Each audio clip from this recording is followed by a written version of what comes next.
Got some news. Rick Carlisle was right. Rick Carlisle was right. He nailed it.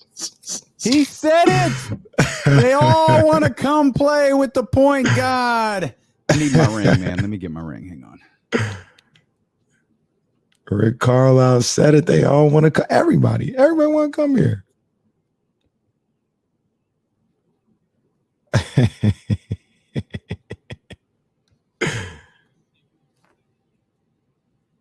He's the best. Look, people talk crazy about Sacramento. Ain't no way I'm going to Indiana. Right.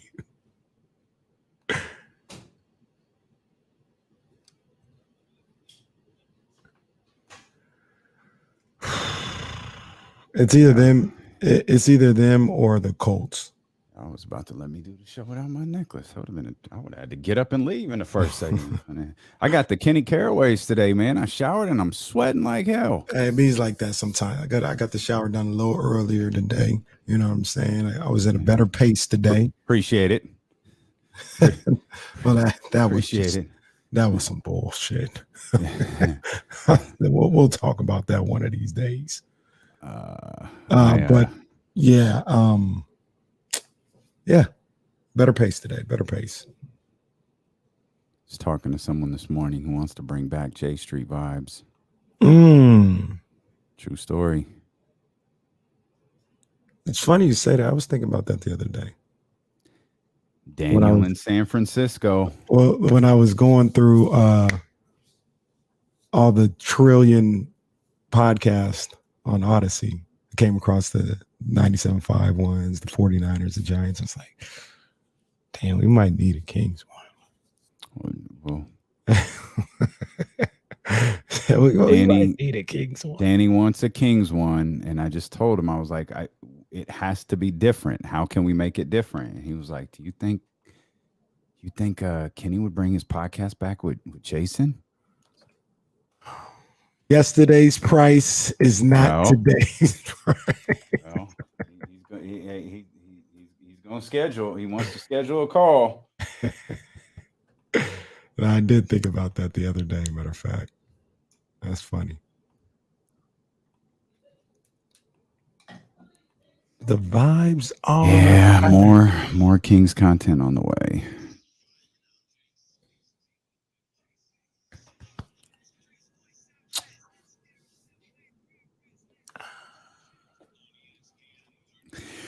Rick Carlisle was right. Wow. He had it all along. Acknowledge me. He knows what time it is. He said the free agents want to come to Indiana and play with the point guard.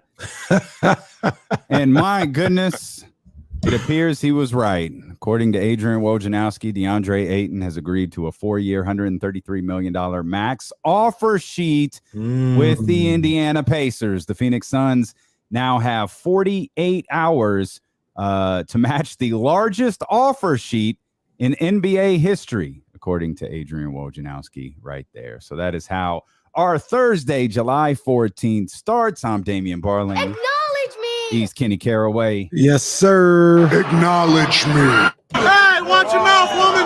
And we appreciate you so much for being here with us. Olivia Christian will be with us about an hour from now, and that's it. And I couldn't get anyone else to come on. Tomorrow's show is loaded, but apparently everybody was busy today. Yeah, it beats like that sometimes. That's how it rolls, man. So we're just going to hang out. We're going to talk. We're going to have some fun. We'll talk Kings basketball. Again, DeAndre Ayton agrees to a 4-year, $133 million max offer sheet from the Indiana Pacers. The Phoenix Suns now have 48 hours to match. What does this mean for the Phoenix Suns? What does this mean with the alleged trade rumors involving Kevin Durant and the Phoenix Suns? How would DeAndre Ayton be a part of that? Lots of different things at play here, but we'll keep our eye on everything over the course of the next 4 hours, and of course over the course of the next 48 hours as well. I'll tell you this: if I was Phoenix, I'm matching, and it ain't got nothing to do with whether I want him around or not. But I'm matching and figuring it out later. Later could be next week. Like I would be surprised I would be surprised if like the Phoenix Suns didn't match like in minutes. Match and okay, Indiana, let's talk now.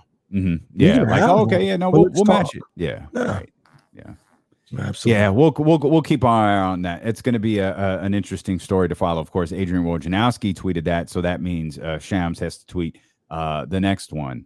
He's got to be on the ball with whatever's next. So we'll keep you updated as everything transpires throughout the day. Of course, Keegan Murray. We think, we hope, and some Kings fans even demand. Keegan Murray closed out his summer league last night with a 29-point game as the dreams of back-to-back summer league championships came to a conclusion. There will be no rings for the Sacramento Kings summer league squad, but a huge game from Keegan Murray, and many people calling for it. No rings on the line. Let's go ahead, shut them down, and prepare for the upcoming season. I mean, I'll go a step further. We watched Keegan Murray's last summer league game ever last night. Oh, that's facts. Yeah, like we ain't never seen Keegan Murray in the summer league again. It was a phenomenal career. What he averaged 21 and a half, 22 or something like that for his summer league career. One of the greatest summer league players of all time. I believe we can say that without doubt. Just one of the greatest summer league players of all time. Now, I will say this, though, no kidding aside, one of the great rookie summer league campaigns the league has ever seen. I'm not saying it's the best. I'm not saying it's up there with some of the greatest rookie performances. Now, like I said, I clarify that because you got guys that, second year players that come back and play well and all this other stuff. Yeah. I'm not talking about that. I'm talking rookie. Straight after your draft, you come into summer league and play. Keegan Murray had one of the great performances a rookie has had at summer league. That's a fact. I'm not even speaking in hyperbole. Keegan Murray is averaging 24 points per game in Las Vegas, the last rookie top 10 pick to average more points in a Las Vegas summer league. KD was Dame Lillard. That was Dame. 2012.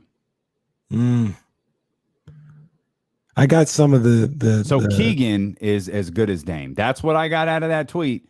And if Keegan isn't walking around pointing at his wrist, we failed. Keegan time. Keegan time. Keegan time, baby. Let's go. Keegan time. I got some of these numbers in front of me, actually. Okay. And you got guys for Keegan or Dame? For NBA rookies. Oh, okay. All right. Right. So Giannis went 17, 5, and an assist for when he was a rookie. That's pretty good. Giannis was felt like a relative nobody. For him to come into the summer league across the season, put up 17 is crazy. And he's only a third of he's a third of the Giannis he is now. Right. It's crazy. 17.6 for Bradley Beal. Devin Booker went 17.6. Jimmy Butler 20.7. He was cooking.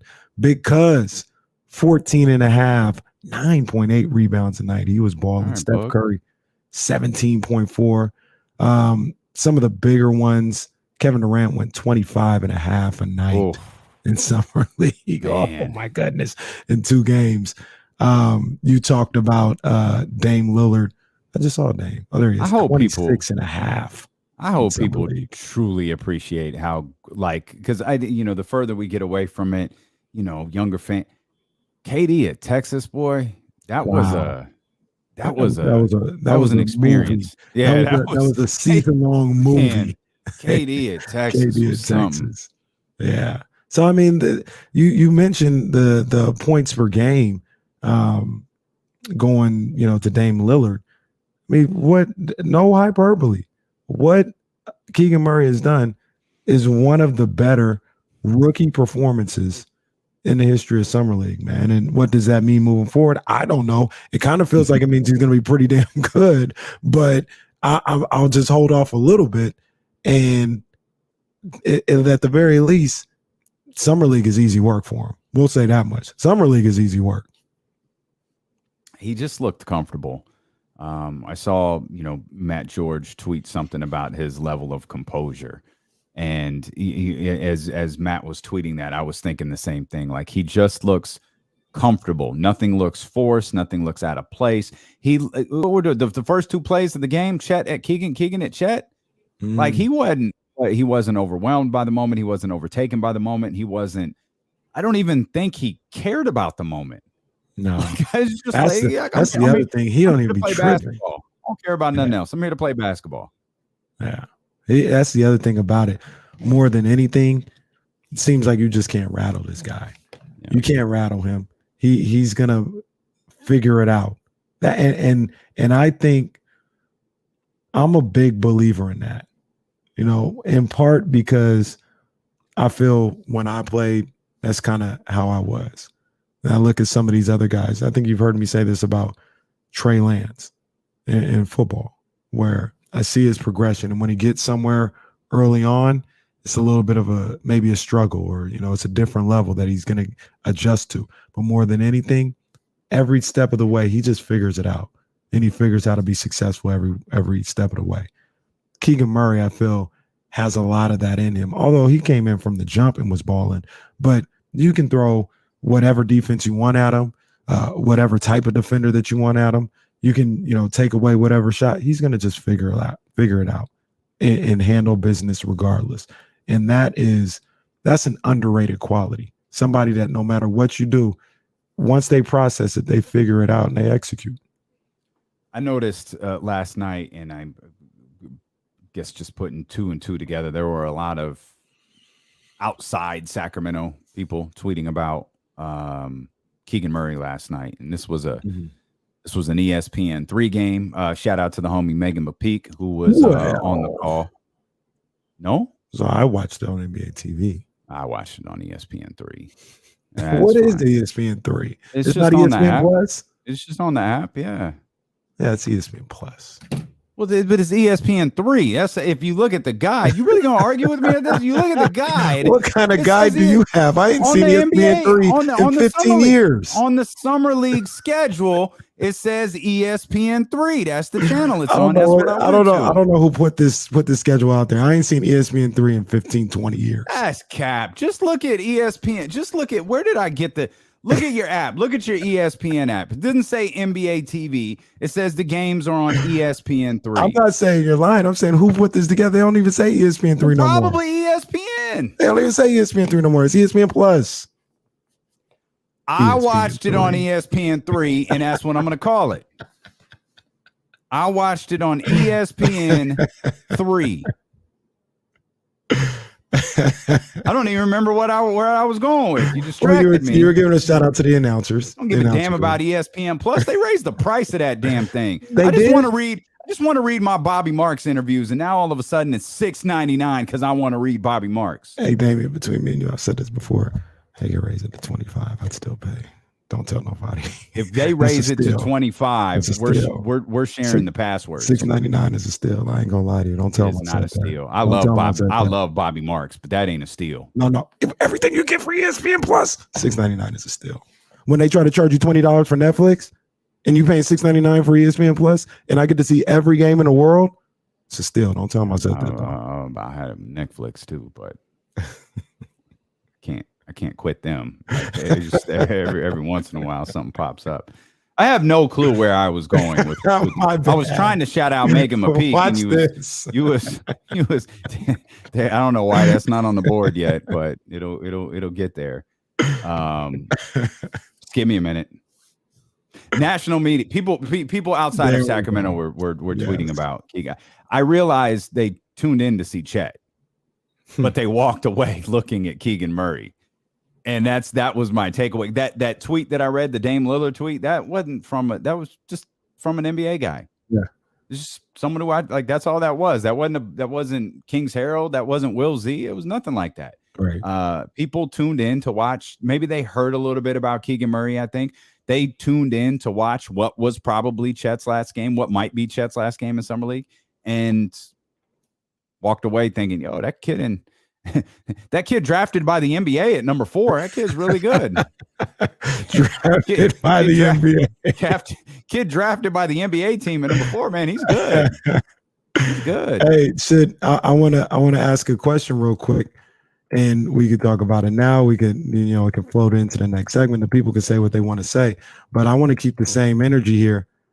Did Keegan go to work on Chet last night? A little bit. I'm just saying because all I'm saying, look, Chet's a good ball player. He can play. This isn't a indictment on him.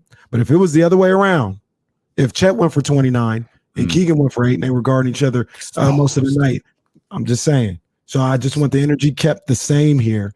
And is it safe for me to say Keegan went to work on Chet? We'll talk about that. We'll also talk more about the situation with DeAndre Ayton, 4 years, $133 million max offer sheet from the Indiana Pacers. What will the Phoenix Suns do? How does this play into all of the different trade talks going on around the league? We'll dive into that. We're just getting started. Of course, the phone lines are open for you. It is Keegan Murray Appreciation Day, 916-349. Farewell game from the Summer League forever. We celebrate the greatest Summer League in history here on ESPN 1320.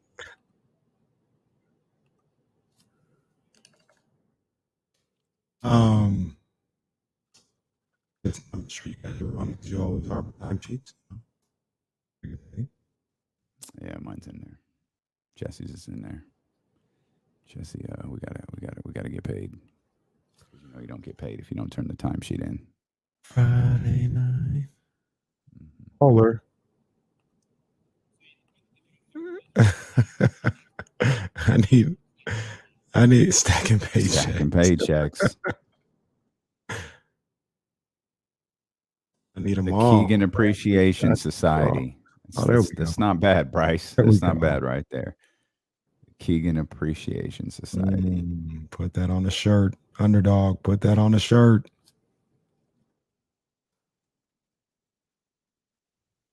Just like Rick Carlisle said. Night. I saw Miss P in the chat, and she's not home. She's still out here rocking. We appreciate you. That home with the marble floors and the outdoor fireplace with the TV above it, that ain't finished yet. Got a loft. That ain't she got an finished outdoor yet. loft. It's crazy, man. I think it overlooks the Washington Monument. I'm not sure. That's what I thought too. I thought I saw it off in the distance or Capitol or something. See, this is trash. Is this Netflix announced ads are coming? Why? Get our man Sean here. Should Kings take? Why are we always taking flyers? Like, why are we always taking flyers? Who is Sean? He wants LiAngelo. No.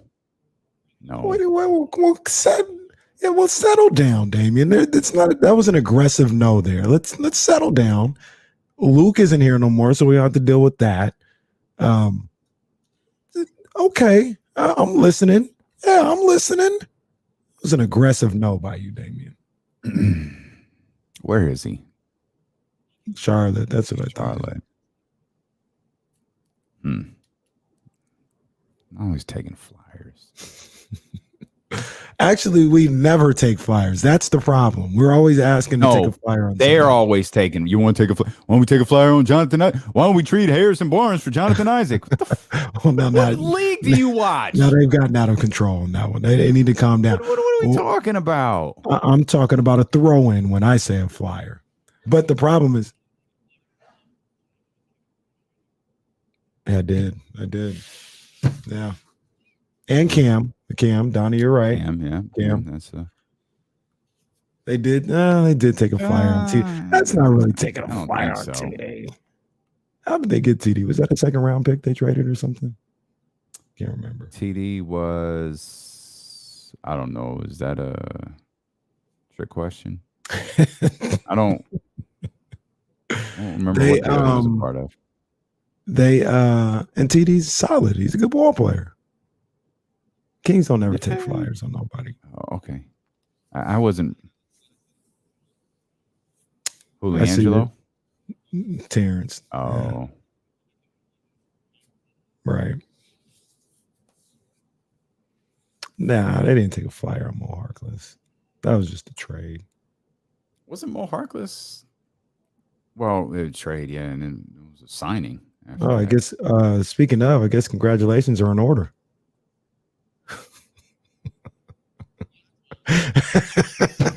Oh, yeah. Yeah.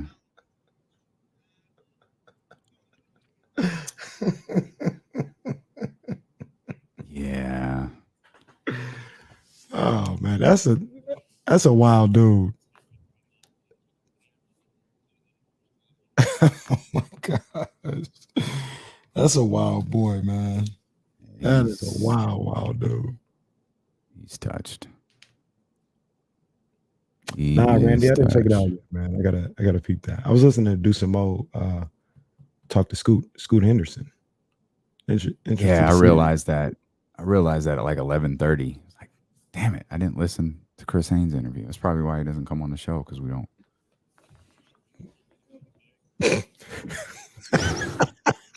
That's a good idea. That's good.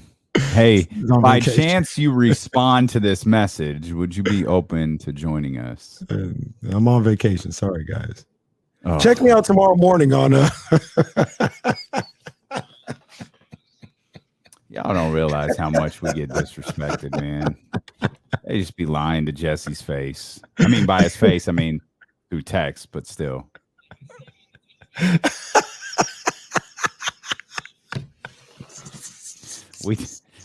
Yeah.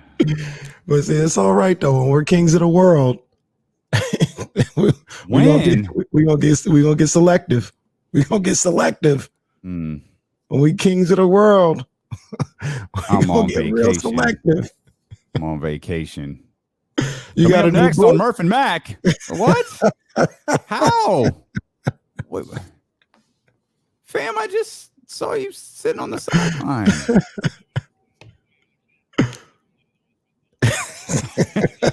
We get some wild responses to it. We get some wild responses to some of our like interview requests. And I don't understand. I'm a different type of individual, right? Shout out to Chris Haynes, who just doesn't respond. Big ups. Big ups. Yo, we got like you said, he does. We're around the corner. Yeah. We got like one mutual, really, really close friend. Every time I see the close friend, I'm gonna tell him, man, it's all good. No. We see him. Oh, yeah, it's nothing, big dog. Holla at me anytime.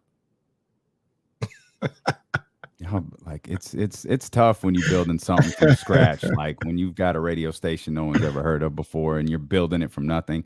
It could be tough. I heard a story. I can't confirm this. I can't confirm it because I heard it from the source. Deuce once told me Chris reached out to Mo and said, "You know these guys? Like, are they legit? Like what? Like."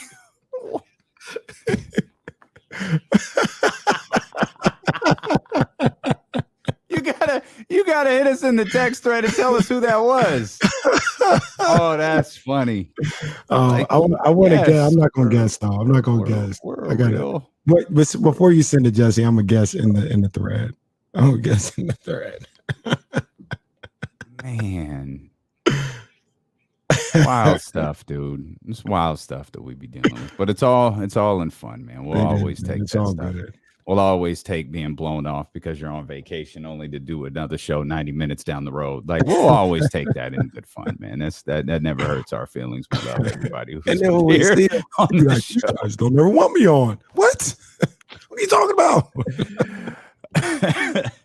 Oh man, spectacular. The news to start the show is that DeAndre Ayton agreed to a 4-year, $133 million max offer sheet with the Indiana Pacers. That gives the Suns 48 hours to match the contract. I think most people are of the belief that the Phoenix Suns are absolutely going to max this contract and figure it out later. I think the question for some of us is, Ayton seemed to have been figured into anything involving Brooklyn and Kevin Durant and a potential deal there. Of course, doesn't this throw in that weird rookie extension thing again? Ben Simmons rookie extension acquired through trade. DeAndre Ayton rookie extension acquired through trade. Am I missing? Am I off on that rule? I'm trying to think. Who on the Pacers is the rookie extension? Not on the Pacers. I'm talking about Brooklyn. I'm talking change. about Okay. like this. I'm talking about if Ben Simmons would have to be in the deal, or he'd have to be. he'd in have some to be. deal. Yeah. Let us be your third team. We'll see if we get the Sacramento Kings back involved in this, because you'd have to move on from DeAndre Ayton, or you'd have to move on from Ben Simmons there if DeAndre Ayton was a part of anything that had to do with Kevin Durant. I don't know. This will be interesting. I honestly think it's a great shot by Indiana. Whether it whether it works or not, I don't know. But I think it's a good shot yet. Yeah, for sure. Absolutely. If he's there and he's willing to put that type of pressure on Phoenix and willing to come to your team, absolutely. And basketball wise, adding somebody like Ayton, I don't want to say it's like it's in between, right? Because I don't want to be like, oh, it's a great shot. You know, you see what's there. You kick the tires on Ayton because he's better than that. But I also don't know if he's like franchise like that, but sure, you see what happens. If it's a risk at all, he's a risk worth taking if you're Indiana. And so there's probably a few other things to figure out. Like if the Suns match the offer sheet, does play along here because I don't know the exact date. But does that lock him into the December 15th deal? So check this out. It's funny you say that right now. Bobby Marks tweets out, Phoenix has until Saturday night at 11:59 p.m. Eastern to match the largest offer sheet in NBA history. The contract is binding and a sign and trade cannot be completed. If Phoenix matches, Ayton has veto power on any trade after January 15th. He cannot be traded to Indiana. Wow. Okay. Okay, so you have to get sort of it gives you 48 hours to work out a deal. If you're Phoenix, it gives you 48 hours to work out a sign and trade with Indiana, because it just feels like a giant game of chicken where Indiana could be like, you're not going to match this. Sign and trade for what? Whereas the Suns could go, yeah, no, we are going to match this, and we can't trade them to you. So it's in everybody's best interest to get this worked out. They've got 48 hours to do it. I guess that's the clock starts. I don't know if it starts when the offer is made. I don't know if it starts when the offer is signed. Much like you're just saying right now, it's the agent and you talking because you're already on it. Bobby follows it up. He says, because the clock to match doesn't start until midnight, both sides still have time to work out a sign and trade before the offer sheet is officially signed. Okay. So I guess they got the rest of the day. Is that how I'm reading that correctly? I'm sorry. I'm trying to figure this out. So once the offer sheet is extended, there's a deadline to sign it. Does that sound right? This is how I take it. Yeah, there's the deadline to sign it is probably midnight. Okay. And from what I can gather of this, once again, Bobby Marks saying because the clock to match doesn't start until midnight. So the clock for Phoenix to match doesn't start until midnight tonight. Both sides still have time to work out a sign and trade before the offer sheet is officially signed, which I'm assuming is midnight. So they have the rest of the day to figure something out. So I'm wrong then. They don't have 48 hours to figure it out. They've got 12. That's what it sounds like to me. Where's Rory at? Rory might be an interesting day. Yeah, Rory's on to go. Bryant, are you listening? Can I send you a link? There's all of these like random rules. I'm positive there's a reason for this, but I said 12 hours. Really, it's 9 because that's midnight Eastern time. Our time. Yeah. Boy, this today just got a lot more entertaining. Today got a lot more entertaining. It's a great move by Indiana though. Force your hand. You gotta. I mean, you really rolled the dice with this one though. Especially with the notes from Bobby Marks right there about Indiana Phoenix cannot trade him to Indiana. And then what do you do if you're Indiana if they don't match? They call your bluff. There's no trade, Now you got Miles Turner, and maybe it's not a big deal at all, but you just to have Miles Turner and you keep him there and have a Twin Tower situation, or if you're trying to trade him, people are like, once again, the same game that you play with Phoenix, they'll be like, you're not gonna run this whole thing with Turner and Ayton. I'll give you a second round pick. You know what I mean? And this bench guy for Miles Turner. What you gonna do? Hold on to him? No. Take it or leave it. So that might mess up that trade value.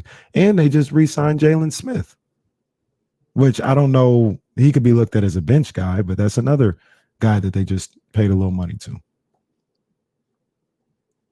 Yeah, and I feel like there'll be a market for Turner. It's just, I think everyone will look at it the way that what are you going to do? Right. We're bidding against a couple. We might be bidding against a couple of other teams, but the price ain't going to get that high from any of us. Right. They might. They'd probably. I don't know how much they have been in position to do this for a while, but I wonder if they would like to shed a couple more dollars too, just for everything to be comfortable for them. I don't know. I'm not hip to the Pacers cap situation, so that's not my job. We'll call Matt's friends on Locked On Pacers or something and try to find out. But and certainly made today interesting. Yeah, Brian Y on YouTube says, yeah, Indy can get more in a separate deal for Turner. Why would I give you anything for Turner? I don't think they can. Like that's what and all it takes is one. But if I'm trade, why would I give you anything for Turner? I guess you just need one. But I think I kind of get his point in that you could probably it still might wind up being more than you'd get in a deal with Phoenix. Oh yeah, for sure. You know what I mean? No. Yeah, I get that. I didn't know he's talking about. Yeah, I think in something separate. Like, you do a trade that involves DeAndre Ayton, and however that shapes out, you move out Miles Turner somewhere else. Yeah, I don't know how. This is. I mean, I know this was the largest offer sheet.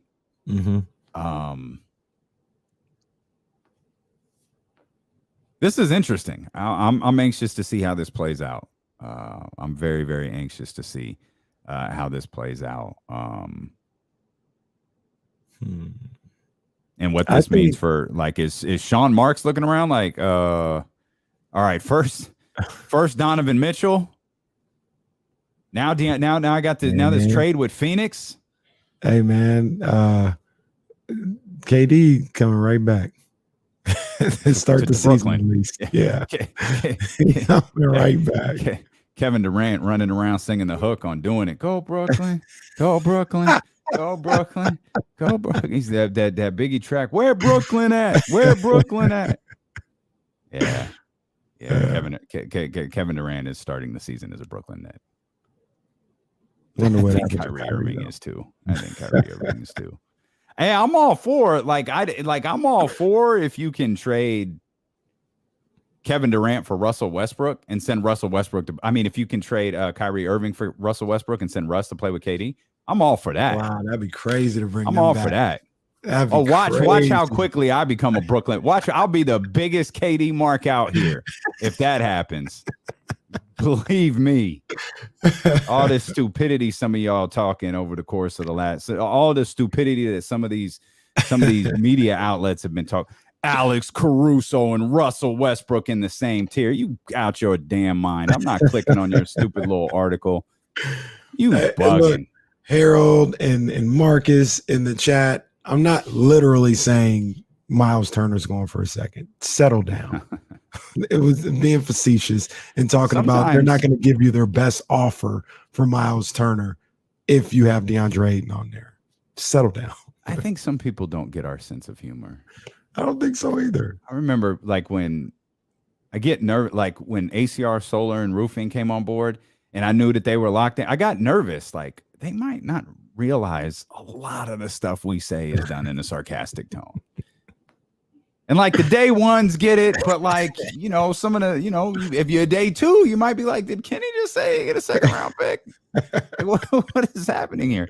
I feel like we speak our own language here sometimes. Sometimes, but people after they're around a little longer, they get it a little quicker, and they'll start doing the same things in your real life. Like do it with your friends. Don't do it with your significant others. You get cussed out. They'll be out, at the club or something like that, and they don't play the song that they want to play, or you don't get the drink that you want or whatever, and then just suddenly you'll be walking around all night in the club talking about players.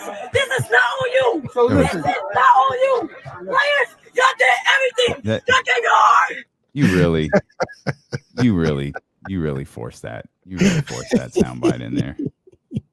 The one that I think that is really caught on is Acknowledge me. that's acknowledge me as Ray still gets a kick out of that. That's says, why does Damien have that one? Well, that's all. That's me on this show. KC is God mode, and I'm not even Roman at this point. I'm Joe.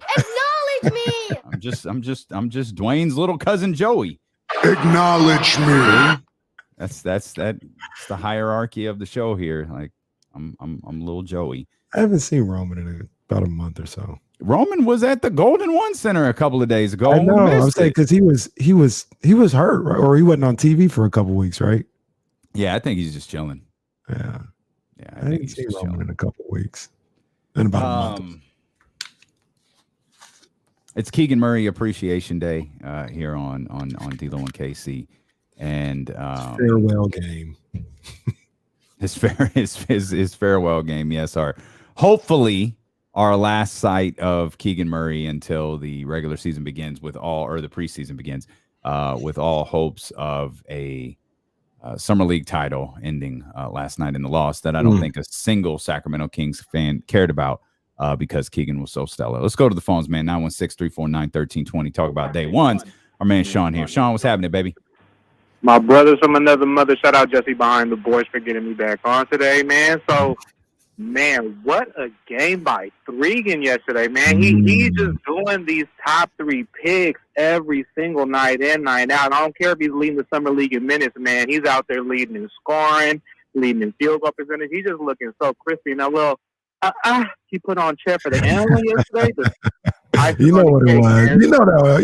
You give it, a little something right there.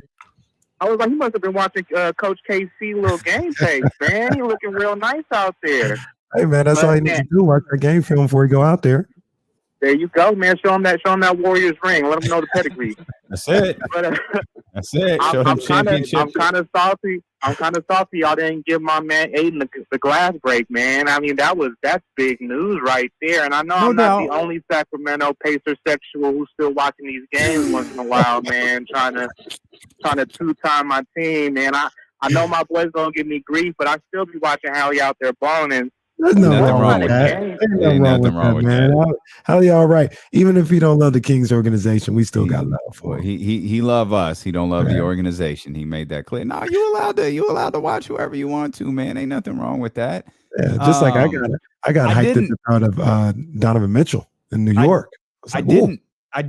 We didn't hit the glass break because it broke like right before the live version of the show started. So we had kind of been on it here on the live stream, and I apologize, Sean, for not breaking the glass. It's glass break worthy. That's news for sure. Yeah, you know what I'm saying? Like if we got you, if we need to. There it is. Enjoy it now, buddy. Enjoy it now. 916-349-1320. HAL. Hey, what's good, guys? HAL. Happy ass lucky or lazy. Hey, it's almost Friday, so I'm very happy, guys. It's all good, man. Hey, I had to call in and ask you guys, so obviously we know that the Utah Jazz has blown it up. What do you guys think about Bogdanovich, their small forward, coming to the Kings? We could, as we keep saying, we could be the third team. Do you think that'd be maybe a good move? He can score, he can shoot, decent player. He is. Yeah, he is. I'm not mad at that at all. But what do you think it'll cost you though? Yeah, that's a good question. How valuable? I think too. And so that immediately brings down the cost. Right. And how valuable is third, fourth player on a squad like that? That you're tearing apart. Mm-hmm. Like you're literally ripping the squad apart. Like how valuable is it at that point? Yeah. Especially when it's expiring. I mean, expiring too is, well, keep it. Unless you can convince somebody, to make a, this is a big jump for you. You add him, it's a big jump for you. I don't know that the Sacramento Kings fit into that category. I don't hate it. I don't know how much of a jump it is. I don't hate it. I don't know what it cost. Right. And I can't figure out what the market would be for anyone on the Utah Jazz if they trade Donovan Mitchell, and they're clearly just ripping this team apart at the seams. Yeah. And I wanted to ask HAL, how does he feel about, my people, the New York Knicks, coming to swipe Donovan Mitchell right from under the Heat? Because that's what's going to happen. I feel more and more strongly about that as days move along.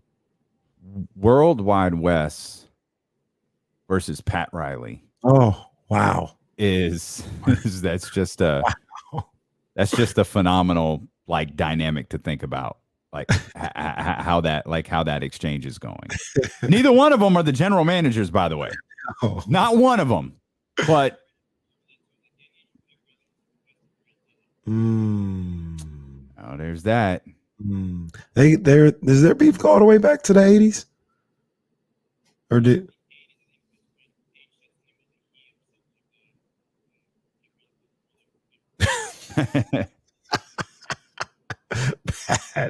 Pat didn't take too kindly to that. I love that we're talking about Worldwide Wes and Pat Riley instead of Andy Ellisberg and Scott Perry. I think Scott Perry has the GM role. Yeah, man. But this is the moment the Knicks have been waiting for a couple of years. It might be. Yeah, it might be. Waiting for this. I noticed something interesting. I saw this when they were breaking down Brunson's contract. It's a declining contract. So Brunson's highest year is this year. And I think it's 27 and some change that goes down to 24 and some change. And he has a 10% trade kicker in his contract. Okay. So I mean it's interesting. I mean, everyone, James Ham says it regularly. The cap's going to go up. The cap's going to go up. The cap's going to go up. If you're looking to acquire Donovan Mitchell, who has, his massive contract coming over, your big free agent signing, if he's getting lower as the years go along, that's a big plus for you. Yeah, for sure. For sure. Yeah. Like I said, I think the Knicks are thirsty enough to do whatever it takes to get this one done. Donovan at the Garden. Oh, the Garden's going to be rocking. It's going to be a movie. And so that's it.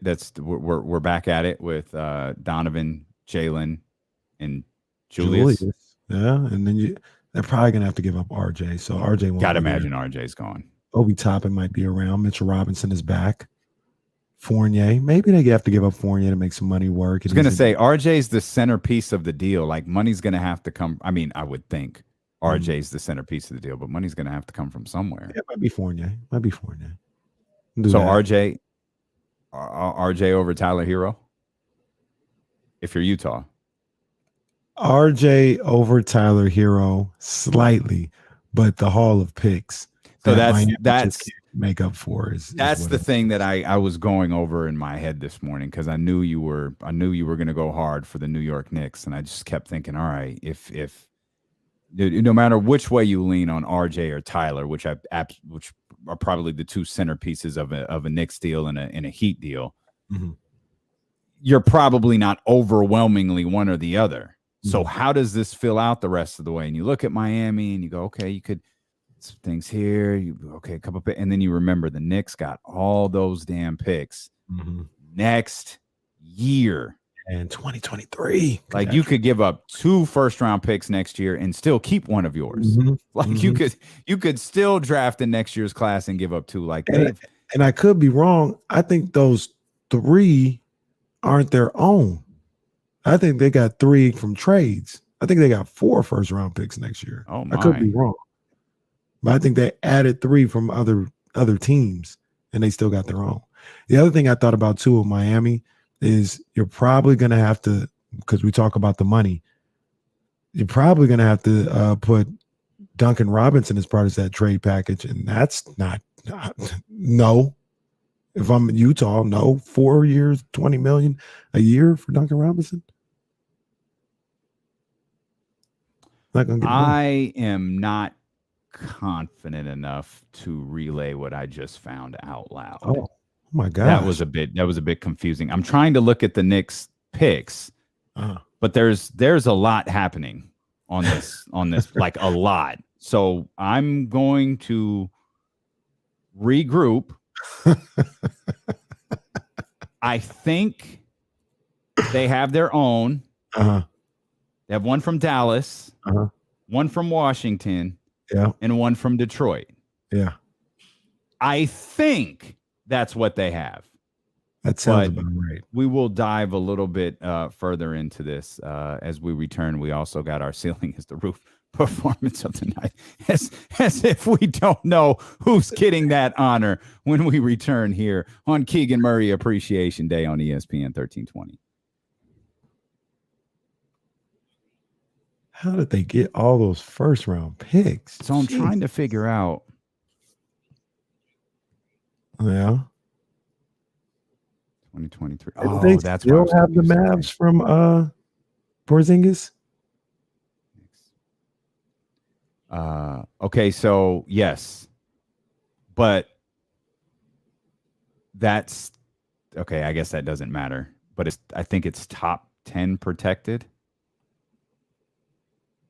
Oh man, this is crazy. This time, I swear everybody's watching D-Lo and KC. Just came across a tweet. Hypothetical Donovan Mitchell trade idea. I think this was according to Bobby Marks on ESPN.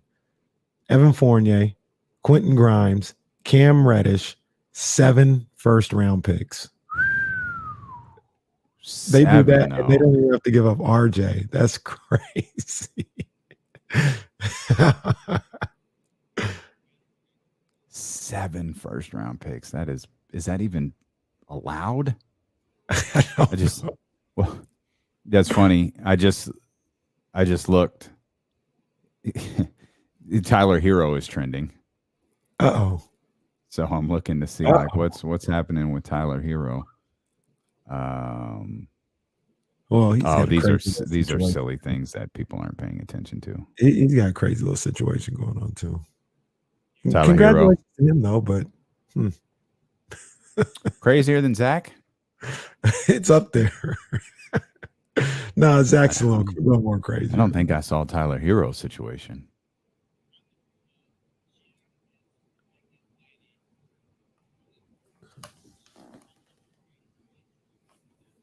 Yeah. Oh. Well, and good after it came out that ending. he did that, she came out and said that he wasn't packing. Oh, well, that's unfortunate.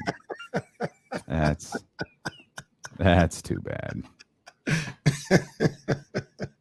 Star. SmackDown is. Wait, Raw's what? About to turn up the heat. Hey, man. I've been having these old Raws play in the background. That's not a good idea. Oh, no. It is not a good idea. Like, this stuff that is playing on my TV is not okay. Don't do it. Reconsider. Starting July 18th, WWE will have a TV 14 rating. That's next week. SmackDown. Hey, Cole, come on, no notes bro. on SmackDown. Hey, you're a wild boy, man. Come on, man. Go wild boy.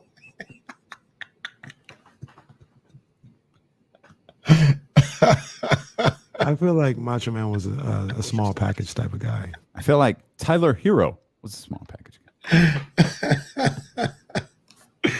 Oh, outside. Yeah, 400 plus in here combined on the stream, man. Let's hit those thumbs up, please.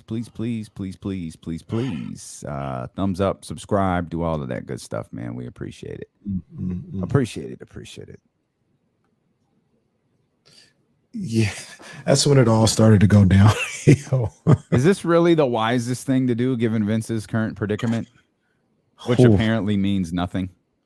Vince seems like the guy that like will double down. Of course, he's been on TV.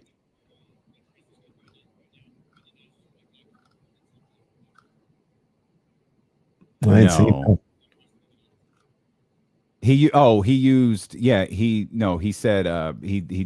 created sports entertainment, the term sports entertainment, to get out of and I think that's fair, to get out of paying taxes in New Jersey. They had wrestling classified as a sporting event, and he also did that to get, like, they used to be monitored by athletic commissions. It's like, this isn't a sporting contest. Right. That was an interesting commercial break for sure. Learned a little bit about Tyler Hero, more than I ever needed to know. We started ranking sports stories. Tyler Hero, Zach Wilson, TT. TT's the wildest though. That's not surprising to anyone. Like TT's the wildest for that one. That's not even TT a wild boy, man. Adrian Wojnarowski. So far, Suns haven't shown an interest in negotiating a sign and trade on Ayton with the Pacers, but the expectation remains that Phoenix will match the record $133 million offer sheet once it's signed. Suns could trade Ayton as soon as January 15th once the sheet is signed. Again, that's according to Adrian Wojnarowski. And not to Indiana. Yeah, I wonder how long that's in play. Is it like how long? forever? Like, are you banned through the life of the contract of trading him to Indiana? Like, that seems like a forever. You could just never trade to Indiana. I'm not sure, but I know this. The ceiling is the roof. Let's make it happen. Let's keep moving forward. Let's keep moving forward, Mike, and we're going to keep moving forward with Keegan Murray. Now, I was going to step outside Summer League. I was going to step away from the Sacramento Kings for a minute. Mm-hmm. We'll talk about who that might have earned this ceiling is the roof honor in a couple minutes. Okay. Spoiler alert, he's got a belt, though. But come on, man. Keegan Murray, 29 points, 7 rebounds, 4 steals. What are we doing here? There's no question. The ceiling is the roof. Performance of the night brought to you by ACR Solar and Roofing. Call 916-481-7200 to set your appointment. Joe and the crew are coming out to see me next week. We're going to find out, 1, if this roof needs to be replaced. And 2, we're going to find out if solar is the best option for the spot I got here. And I'm really hoping whatever brings my electricity bill down is what's best for me. Call them 916-481-7200, ACR Solar and Roofing, to have them come out there and check out your roof and find out if a solar is right for you, if a new roof is right for you. And the ceiling is indeed the roof for Keegan Murray, 29 points, 7 rebounds, 4 assists. But this is 3 ceiling is the roof performance of the night award. Where's Will Z? We need to keep track of this. This is the stat that Keegan wants this year. How many ceiling is the roof performance of the night? It's brought to you by ACR Solar and Roofings. Will he get? That man Keegan had 3 of them. He only played like 6 games. And this, I mean, the process, the process in which this performance is awarded is grueling. You think the Heisman Trophy is tough? You think MVP voting is difficult? Oh, it pales in comparison to how the ceiling is the roof performance of the night, brought to you by ACR Solar and Roofing, is decided. This is a major accomplishment. It is. that Keegan Murray has had here. But since we're, tongue in cheek, ceilings, roofs, should we talk about Keegan's perceived ceiling here for a minute while we're talking about ACR? Because once upon a time, long time ago, kids, I don't know if you remember old enough to remember May, early June, there was a ceiling put on Keegan Murray, and the belief was that ceiling was lower than Paolo, Chet, Jaden. Some people thought Dyson. Some people thought Ben Mathurin. Like, for some reason, that perceived ceiling of Keegan Murray was low. And now all of a sudden, everybody's riding high. Hey, man, I'll talk about myself here. I feel like I got to raise the roof. I feel like I got to raise the ceiling of what Keegan can do based on seeing him. And there's nothing wrong with that. I saw him in college. I needed to see a little more. I wasn't really thinking that there was more to his game. Now I've seen him in more of an NBA setting. And you know what? I can change my opinion about what I think he can do. This guy is a flat-out bucket getter. He gets buckets. You can't stop him from getting buckets. And his shooting ability at that size changes everything. Because he can have one guy that I thought about a little bit. I think he's a little bit more dynamic on the offensive end than this guy. But think about some of the offensive games we saw from Jaren Jackson Jr. in his whole career, but specifically this year when he was more healthy. I mean, he was able to shoot the ball from deep. I think in that first game against Golden State, he might have had 28, 30, something like that, because of his shooting ability. Keegan has that type of shooting ability. And he's just more of a natural scorer. So if he's able to do that and put that into his game, I always said, coming into the draft, I didn't think he was some type of franchise guy. I'm not going to be like, oh, yeah, he's your franchise now. I don't want to go there. But he's a lot better than I thought he was coming into the draft. And he gets buckets. And he's young. He's young. He's got time to develop his game, develop his handle, develop different ways he's able to score. Ceiling is the roof for young Keegan Murray. Yeah, and he got one of them Kenny Caraway, cathedral ceilings. It feels like now, man. Like, wait, calm down. Calm down. Because I seen your ceiling. I don't know how those things get clean. I don't either, bro. I'll be honest with you. That's why I got all these damn spiders in the house. I don't know, man. Like, I don't want to go like too overboard and think we've got to like make all of these proclamations about Keegan Murray, even though it is Keegan Murray Appreciation Day here on ESPN 1320, as we hope his summer. Of course, we're all thinking that was Keegan Murray's last game. He could wind up playing 30 minutes tomorrow. Like, I have no idea. I'm going to talk to Jordy and say, Jordy, no. Well, why don't you call Uncle Vivek and see? Like, put the kibosh on that. Yeah, just send him back home. Yeah. Don't throw him in the PJ. Send him back home. I don't think I recall us talking about this during the draft. I don't know what a player's ceiling is, and I think it's cap every time someone says they do. I have no clue. All I know what we've seen from Keegan. Keegan was scored like what was it, 24 points per game or whatever it is, most by top 10 picks since Dame Lillard, 10 years ago. Like, man, that's cool. What was the first thing we said coming out of that first summer league weekend? This looks exactly like their game film. Mm-hmm. Like this is what they do. Paolo, Keegan, Chet, this is what they do. This is exactly what it looks like. He was a scorer at Iowa. Right.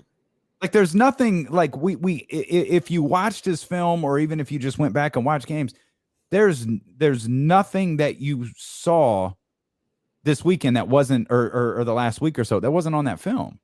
And so maybe it's more of a validation of who he is. Maybe it's getting it done against a higher level of competition. Maybe it's just building excitement heading into the regular season.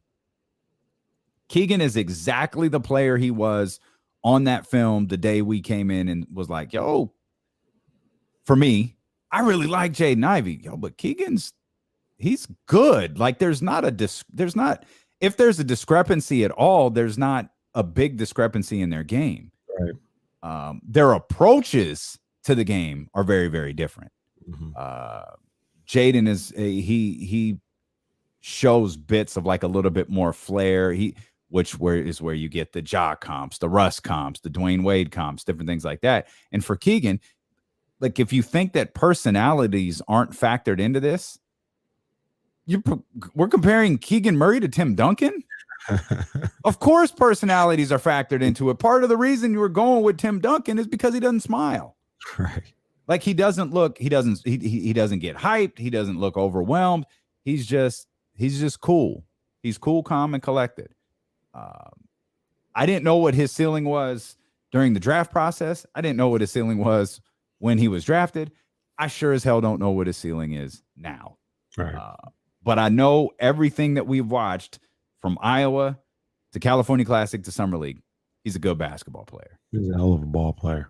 He is a hell of a ball player. And I think that he's coming into a very unique situation when you talk about playing with Fox, playing with Sabonis, Herter, Monk, all these other stuff.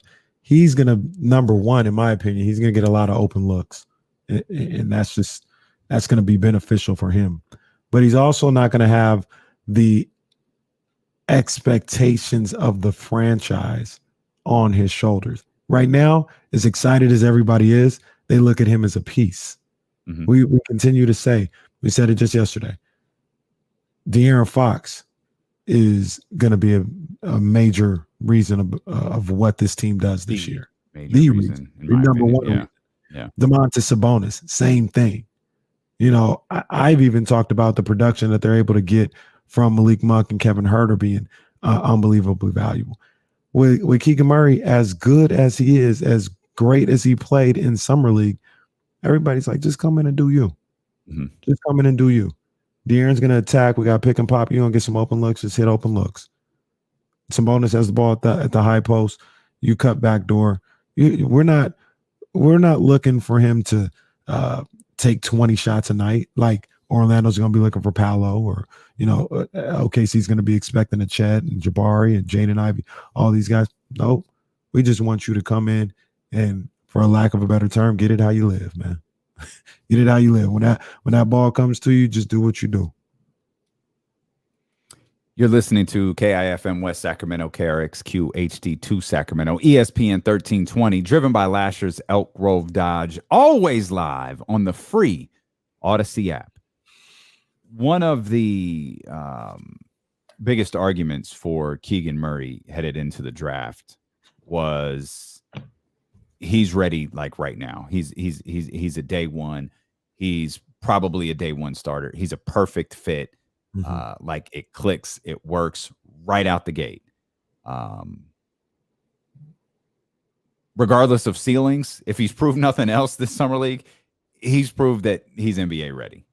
Mm-hmm. He's proved that he very much is. I don't think there was any hyperbole behind that. He's ready to start day one for the Sacramento Kings, particularly in that position.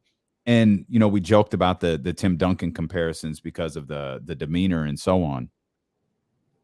For 2 years now, this team has longed for an energy leader. Like we talk about leaders, like who's the leader of this team? We talk about that all of the time. But really, we're talking about energy leaders. We're talking about the demonstrative guy. We're talking about De'Aaron in an empty arena dunking and screaming. We're talking about someone grabbing the guys on the way to the sideline. One more stop. Like we're looking for that. The over the top demonstrative, the Amon Shumperts, right? We're talking about those type of guys. I think there's something to be said for, by the way, still give me De'Aaron throwing down in a packed Golden One center and screaming. I'd greatly appreciate that at some point this season as well. But I think a leader with poise can go a long way. Yeah. And I'm not trying to crown Keegan Murray as the leader of this team at all. But if you have a guy who can kind of keep things together with like a calming demeanor, maybe that could go a long way. I agree. You need a perfect blend, right? Because if everybody's like this yelling, emotional guy, then you're going to be emotionally unstable, to be, for lack of a better term, because you're always going to be that high when things are high and when things are low, you're probably going to be too low to rebound from it. So you need a mixture of both. Just like on the flip side, I don't know. Yeah, you probably could. I'm not saying you can't, but you can't just have everybody just monotone and not being able to rise to the intensity all the time. I like those type of guys. You could probably have a bunch of guys who don't say anything and they could still win as long as they have the poise and they execute. But between somebody like Keegan Murray, Fox is kind of in the middle. DeMontis is kind of demonstrative, no pun or nothing like that. And then Malik Monk, I think, is going to bring the fire. I think you're starting to get a balance of that, right? Keegan may hit a 3 to put the Kings up 10 with a minute 12 to go over the Warriors, and he's just going to hit it and walk back to the bench, get his little high fives, and the crowd's going to go crazy, and that's cool. Malik Monk is going to hit that 3, and he's going to throw up the 3 goggles. He's going to yell. He's going to flex. He's going to strut and do all that other stuff. And I love both. I love both approaches, and I can get down with both approaches. So that's a great point here on Rabe. Get that wrong, but youtube.com/ESPN 1320. I feel like Davion can be the vocal leader, especially on defense. Davion is finding his bark. Oh yeah, we heard. You weren't here for that, but yeah, we heard. Yeah, he apparently he spent an entire game behind Trista Crick barking. He's finding his bark here, and I'm all for it. Like if that's the case, yo, I am all for it. Absolutely, and I agree. He can be the guy. I think he even talked about it on his YouTube show where. Or maybe it was a different name. Maybe it was Dusamo. I'm not sure. But he just talked about how, he just tried to fit in, that first year. He was a rookie. He's coming in there. He's not going to be too boisterous, too demonstrative. He's playing his role as a rookie. And that's understandable. That's natural. You're the new guy. You're the new kid. You're the young kid young man coming in there. You just play your role. Got a year under your belt. Now you're technically, a seasoned NBA veteran. Now it's time to talk a little bit. Now it's time to be the guy that communicates on the defensive end. That's lighting a fire under somebody or getting hyped or, just being that vocal leader.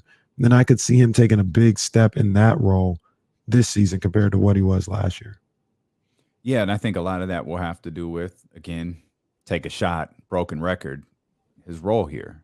I think his role is going to be different than last year and more solidified than it was last year. And I think when you have a role that is clearly defined and your impact on a night-to-night basis can be felt, I think that changes the way that you can address your teammates. I think that changes the way that you can address the situation on the floor a little bit. And as Davion, I guess, noted the fact that you've been here. Mm-hmm. You were here last year. You've got to feel for this. Mike Brown's new. Certainly, there's a lot of new pieces here. But you were here. And if this team's, if one of the primary objectives of this team is to be better defensively, he's going to be a big part of that. Yeah. So I feel like he can take on a much bigger vocal type role. And be very effective at it because we all know he's one, if defense is an issue, he can help with that. Mm-hmm. And two, and by the way, Donte DiVincenzo was on Damon and Ratto yesterday. We'll run some of that sound back for you, but if you really like Donte DiVincenzo, you're sad that the Kings let him go because of what he was able to do defensively. Well, he had a little line in there about Davion that might make you smile a little bit. So we'll drop some of that sound for you here in a little bit and talk more about what Donte DiVincenzo said about the Sacramento Kings and specifically about Davion Mitchell. But if the whole focal point is defense, man, that's where he can really kind of be a coach on the floor for Mike Brown a little bit. Yeah. Especially since I don't think this is speaking out of turn. We're not talking about team defense. We're not talking about playing on a string. He's the best on-ball defender on this team by for sure. Like comfortably. For sure. I mean, he make no bones about it. he's already one of the best on-ball defenders in the league. You know, I mean, that's We're just gonna what get it you a shirt with like some bones on it or something, like a new Kenny Caraway shirt. Make no bones about it. Mm-hmm. Suffered in a $2 steak. Oh yeah, the cheap steak. Yeah, the $2 steak is coming too. I always say, I can't remember. Those are top two though. But make no bones about it. Thank you. Davion Mitchell is one of the best on-ball defenders in the game. We saw it early on in his rookie season where if he's got a guy one-on-one, they bring the screen. Like, you have to. You can't let somebody go one-on-one with Davion because that's just a losing proposition. So he's already that. And that was his rookie year. That was his first time around the league. So I look at what he's going to be able to do next year, what I think he's going to be able to do next year. And I'm hyped. The Kings are doing the unthinkable. What Alicia Keys said one time, should we do the unthinkable? The Kings are actually getting Kings fans hyped. Oh, they did that. Yeah. They're getting Kings fans. I'm one of them. I'm like, yo, this team might really. I'm just calming down. I'm not making predictions. I'm not giving spoilers. None of that. I'm just saying I want to see it because I think it might pop off this year. Well, I look at Johnny Do It. He says we really have to wait till October, huh? Man, I believe we were looking for the straw that stirs the drink. As the other phrase right there. As expected, Adrian Wojnarowski reported this: the Pacers are waiving Duane Washington and waiving and stretching the three players who arrived in the Boston trade for Malcolm Brogdon, including 1, 2, 3 Nick Rocks. We questioned whether they had enough cap space to pull this off, and now they do. That'll create the cap space to sign DeAndre Ayton to this max offer sheet. So, well, there it is. Balls in your court. Phoenix, what you gonna do? What you gonna do? I think they I think they match, even if they can't work out a sign and trade or whatever. I think they match. Would that be? Let me ask you. Would that be a fail if they let DeAndre Ayton go for nothing? Sure feels like it. If they were just like, nah, go ahead. Yeah, that feels crazy. That feels absolutely nuts to me.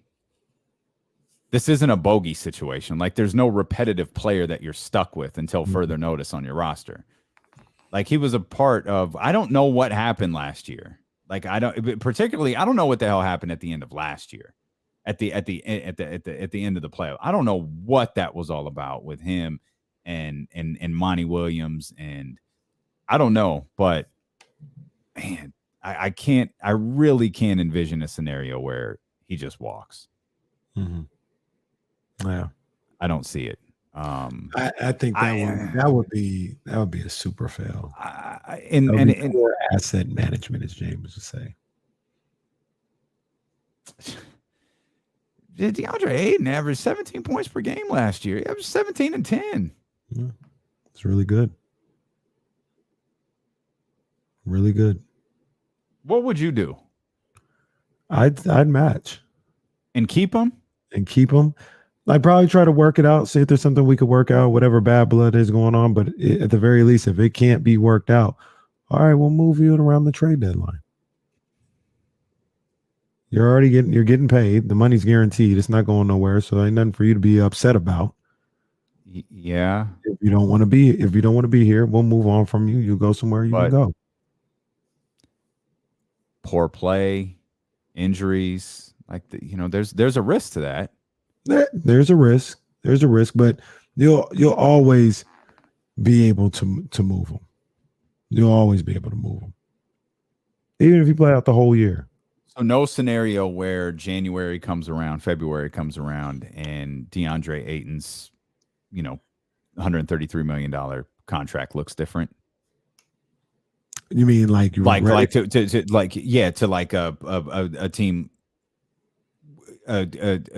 looking someone who might be looking to make a trade. Like, there's no situation where DeAndre Ayton's. I guess I'm saying in a long, very winded way, his value doesn't drop between now and February. It can for sure, but if I'm the Suns, I'll take that chance. I can't, especially with nothing coming down the pipeline as far as somebody playing behind them. They let JaVale McGee go. If I'm really serious about trying to keep this championship window open, which you ask Kenny Caraway now, it's slammed shut. They ain't winning no championship. No more. That's done. Phoenix? Yeah, they don't recover. Really? They don't recover from what happens in these playoffs. Really? They ain't winning no championship. That doesn't mean they're not good. That doesn't mean they're not top 4, nothing like that. They ain't winning no championship. I can guarantee you that's over. Wow. 64 wins last year, and it's just done? They don't recover from what happened in that playoffs. You ain't bouncing back from that. The last 2 playoffs, to be honest with you. You're not bouncing back from that. To be a championship team. To win around in the playoffs, maybe, yeah, for sure. But going all the way, they had a real shot this year. And obviously the year before, they had a real shot. That's done. But that's Kenny Caraway. If I'm the Suns and I'm still trying to keep it going, I signed DeAndre Ayton. I figure everything else out later. Yeah, I feel like you got to keep DeAndre Ayton around. I feel like this will make for a good day of talk, all for him to wind up back in Phoenix. We'll come back. Olivia Christian joins us. We'll get her thoughts on Keegan Murray. We'll talk more basketball. There's a number of other things we've got to talk about. How does this throw a monkey wrench into the Cleveland, into the Kevin Durant stuff as well? We'll dive into that. Donovan Mitchell, Knicks. What's all that mean? That's all coming up here. Is dealing with Casey. Roll along on ESPN 1320.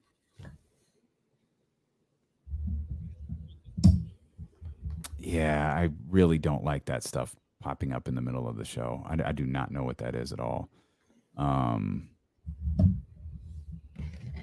Moment of yeah, just real quick, Rory. I don't know if you're talking to the chat or us, but that is not even remotely close to how we relayed that information. Like we read the tweet verbatim about what it meant for the Pacers. So, you know, I don't know if you're talking to the chat or that's just jumping in the conversation, but that's definitely not how we relayed that at all.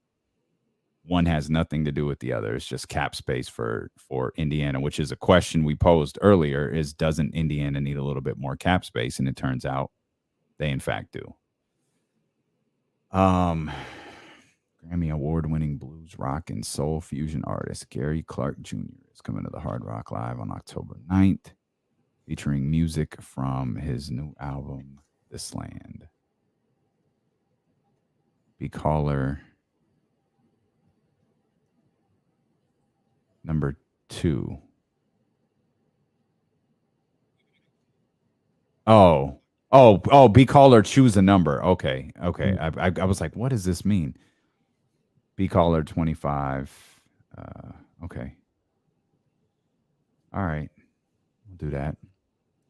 Let's see how. I don't know. I don't love it, but if it's not the worst thing. Does anyone in the chat know who Gary Clark Jr. is? Just thumbs up. Does anyone know who Gary Clark Jr. is? Thumbs up, thumbs down. Yes, no. I mean, we can. I mean, if we could do it. I don't think it's. Yeah, we could do it. It's not terrible. Is he a country singer? No, he's a blues singer, and he's with us. I saw this this black young lady who is a country singer. Phenomenal. That's a lie. Oh, that looks like that looks like a lot of y'all know who he is. Oh, okay. I spoke too soon. Hi, Olivia. Maybach. What's good? Hi guys, how do I sound to you? No, is your mic connected? It sounds exactly the same. It's connected.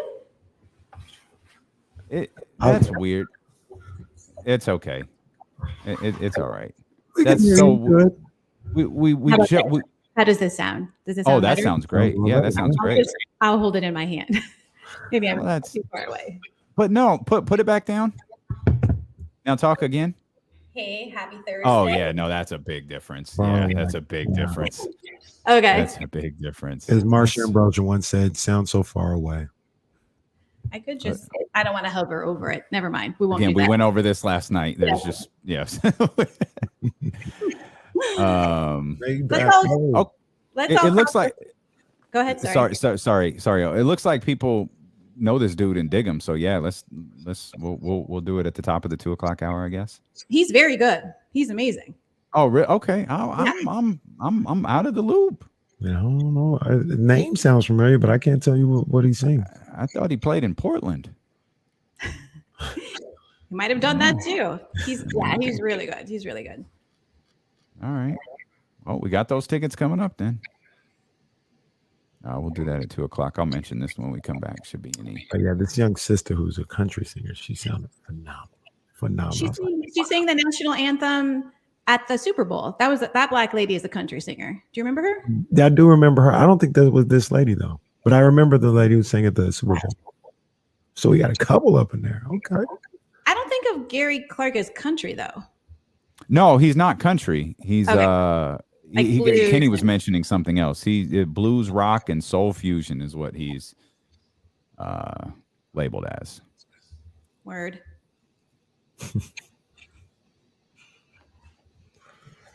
Oh boy. What's the Are people praying for my internet right now? I need everyone to say a prayer for my internet. You look great. We're coming back right now. Hang on.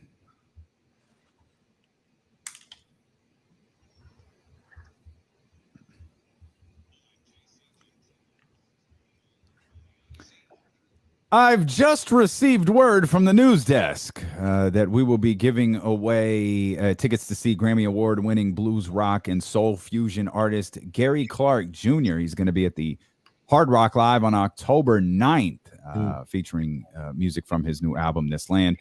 We've got those tickets coming up for you at the top of the 2 o'clock hour, so hang out with us. We were talking about Gary Clark Jr. a little bit there during the commercial break, and I'm a little bit on the outs. A lot of people are on the in, including Olivia Christian, the host of The Game Last Night, Cap. We may back up. You need to find her on TikTok and Twitter and Instagram, and make sure you're catching up on all that. But you've seen him before, or you know who he is, I should say.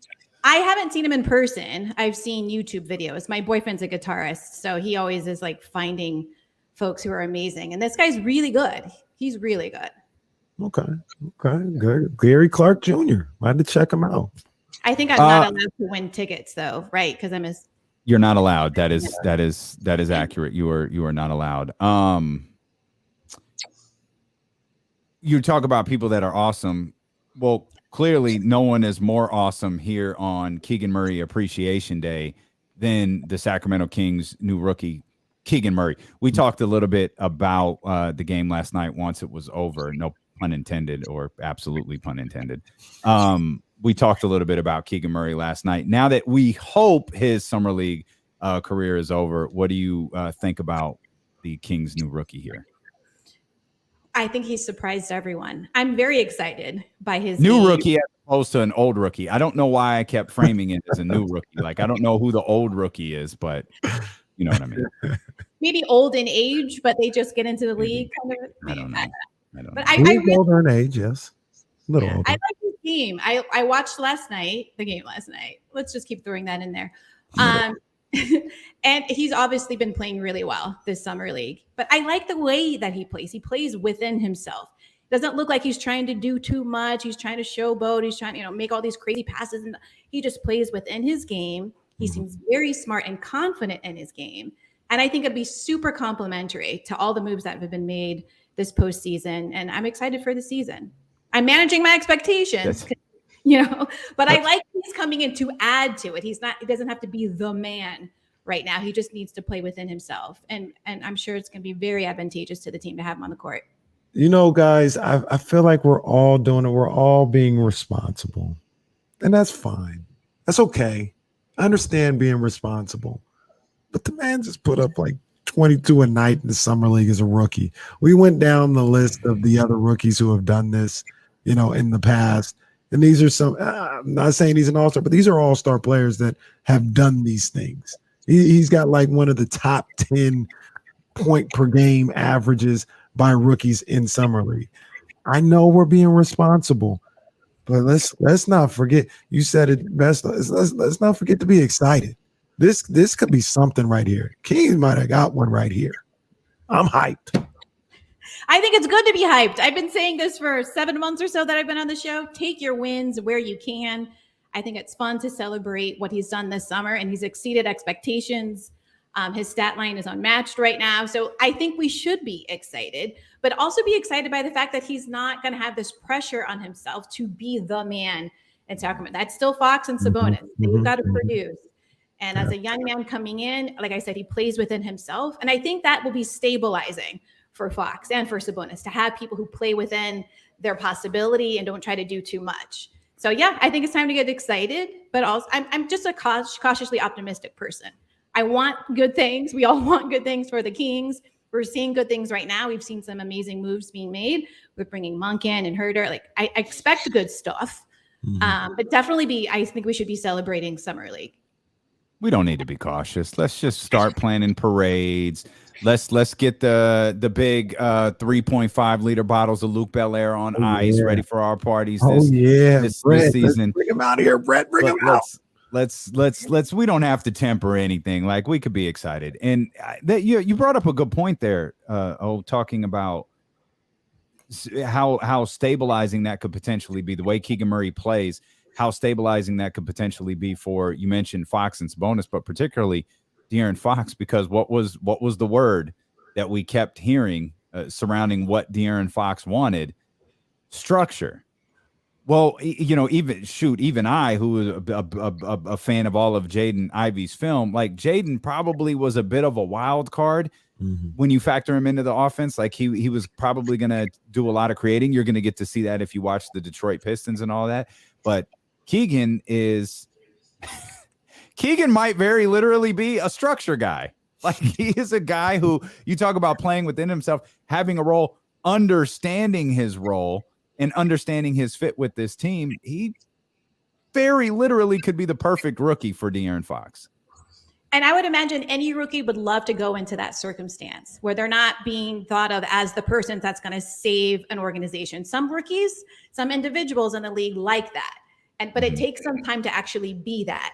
But I'm glad that he gets to walk in and, again, walk in with confidence about his game and know that the team has made moves to put him in a position to be successful and to allow De'Aaron Fox to just kind of relax. I kind of felt like he was always trying to figure it out and what's going to happen, who's going to be on tonight, who's not. And he can just kind of relax in that role of, opening up the court for everyone and letting them do what they do, as opposed to trying to figure it out on the cuff. It felt like a lot of trying to figure it out on the cuff for me. Not a lot of plays being run and who's on tonight, who's not on tonight. But today, with the new coaching set, I feel confident in what they're going to be able to put together in the new season.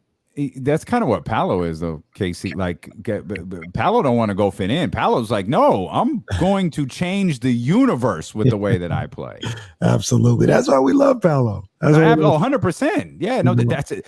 That's why we thought before the draft he was the number one overall pick. They never talk about when we get it right. Never. They never talk about when we get it right. They just want to take screenshots of my reaction on draft night instead of. I don't even know what that is, to be honest with you. I thought we scrubbed the internet of all of that stuff. Need to call Olivia Pope and get her to scrub the internet of any pre-draft conversations. First 2 seasons, Olivia Pope, because it just got real weird. She was held hostage. It got a little weird. It did get weird. She turned heel too. Yeah, she did. Olivia turned heel. Man, just the first 2 seasons of the Scandal were so good. Yep. And then it just got crazy. But I digress. I watched them all. Oh no, I didn't stop the series. No. Twice. I didn't stop it. I had to see Olivia Pope and how everything turned out. Olivia Pope is why the name Olivia is wildly popular now. There were no little license plates and toothbrushes with my name on it when I was a kid. I was always called Oliver or Olive Oil. Oh my! Now everywhere I turn, it's Olivia. Even my niece's middle name is Olivia. It's all over the place. Thank you. I feel like I could be wrong, but I feel like that's what happened with the name Jasmine. It had a renaissance after Aladdin. I think I remember that with Princess Jasmine. Yeah, everybody's named Jasmine after that. Yeah, Damien's never had a renaissance. Like the 80s pretty much killed it between Jake the Snake and the Omen. Like that thing. That's why I think that's why I got into radio, so I could be. I need to change my name somehow. No renaissance for Damien. We talked earlier about Keegan Murray and his demeanor, right? His low-key demeanor. And I'm the guy, like, I want the person that's going to dunk and yell at the crowd, get everybody hyped into the timeout. Obviously, that doesn't seem like it's going to be Keegan. It's not really been De'Aaron Fox as of late. Maybe with Malik Monk here, he goes back to what he was doing in that way in Kentucky. But they do have a guy in that who does that in Malik Monk. He's that type of guy. And we talked about poise and staying poised, but having a balance.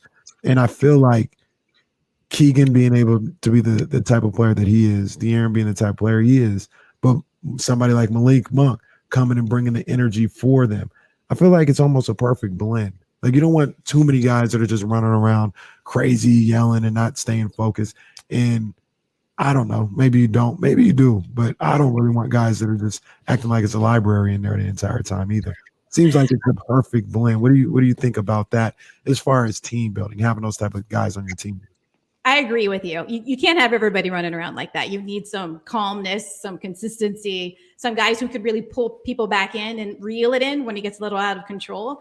Mm-hmm. And I do think every team does need that one person, at least one, maybe two, somebody coming off the bench, but one person who can really get the energy up, get them encouraged, have them bring the fight back to the game. I know, there are a number of players like Fox who are just kind of chill, and that is not my jam. Like, I need people to feel like it's do or die every night. You want to see them go hard to the paint. You want to see them cheering each other on. You want to see them get down on defense and you need that kind of energy because it is contagious. Even for quiet guys, when they see other people on the court, other guys that they look up to who come in and when they step on the court, they've got that energy, they step up too. But you can't have everybody out there doing that because then it's a mess. But I like the balance that they have right now in terms of personality. And I think Keegan coming to the Kings and the role that he's going to play is perfect for his personality from what I know thus far. So I like that Monk's going to be able to play that role for everybody and hopefully get a couple of other guys who are coming off the bench to play that role from when he's rotated out. We need somebody else to bring that energy sometimes. Shout out to the homie Isaiah Thomas. If you're listening, keep pushing, trying to get this done. Isaiah would be perfect. Let's get to the difficult questions. You're kind of the tiebreaker. I need to know how you feel about the Summer League championship rings. I thought you were going to ask me about thighs, but okay. Thighs? Oh, no, we weren't going to. Wasn't going to ask you about thighs. And boy, there be broken there. Boy, there's some context needed for that. But no, I was going to. If you know, you know. If you that's know, why it's again. That's why it's important. You can't miss episodes. If you do, like this whole thing falls apart if you miss a single episode. Like you've got to listen every day. True. No, we can save the thigh discussion. But I'm Summer League championship rings. You with it? I think it's wild, especially when you compare it to the WNBA MVP trophy. The little tea kettle that they got. It was the size of a Dundee. Dundee's might even be bigger than that. It's prestigious. Trophy. Those Dundees are prestigious. Do you know what we're talking about, Casey? Do you know what a Dundee is? Absolutely. It's embarrassing. I was so upset. I saw a picture of it the other day. I got so upset all over again. No, don't try to change the subject. Do you know what a Dundee is? I thought you meant, do I know what a no, do you know? No, she asked you, do you know what a Dundee is? No, what's a Dundee? Right. Oh. It's episode 1 of season 2. It's ridiculous that you can't get that far. It's the first episode of the second season. The Dundies. Goodness. What is it a teapot? What's a Dundee? It's an award that Michael gives out to people in the office. Dunder Mifflin is where they work, and they have an annual event at Phillies. Ryan got best looking in the office.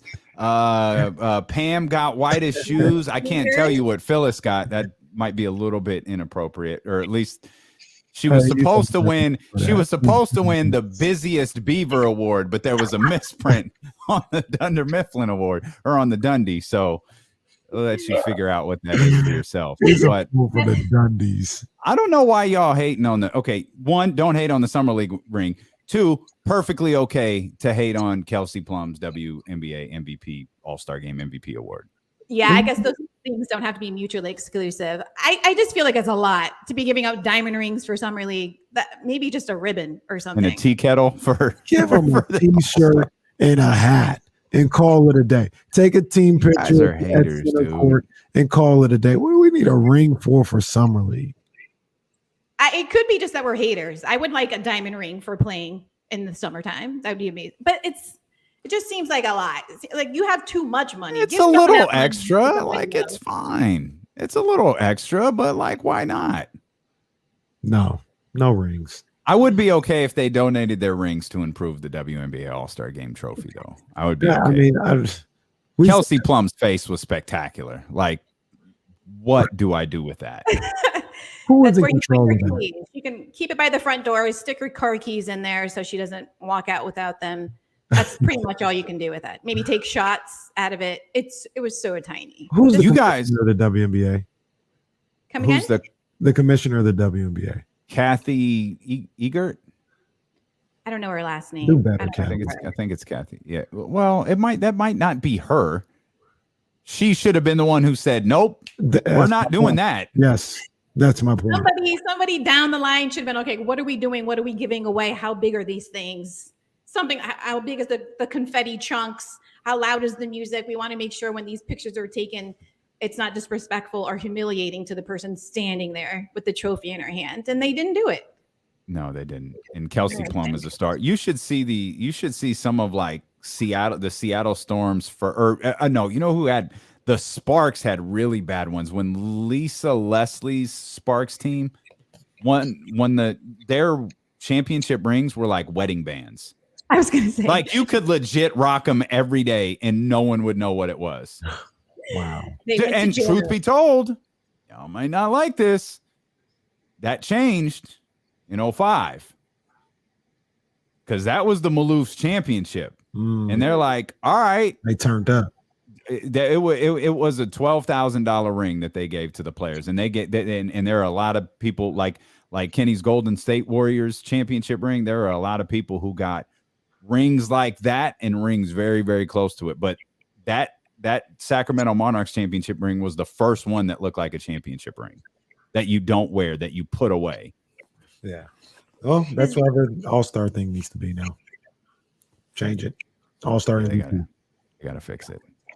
Did you watch the WNBA All-Star weekend game? I didn't. My sister was in town. We went to Orange County for a wedding. I was checking in on festivities, but I had to watch the highlights and what have you. And Started too damn early. Way too early.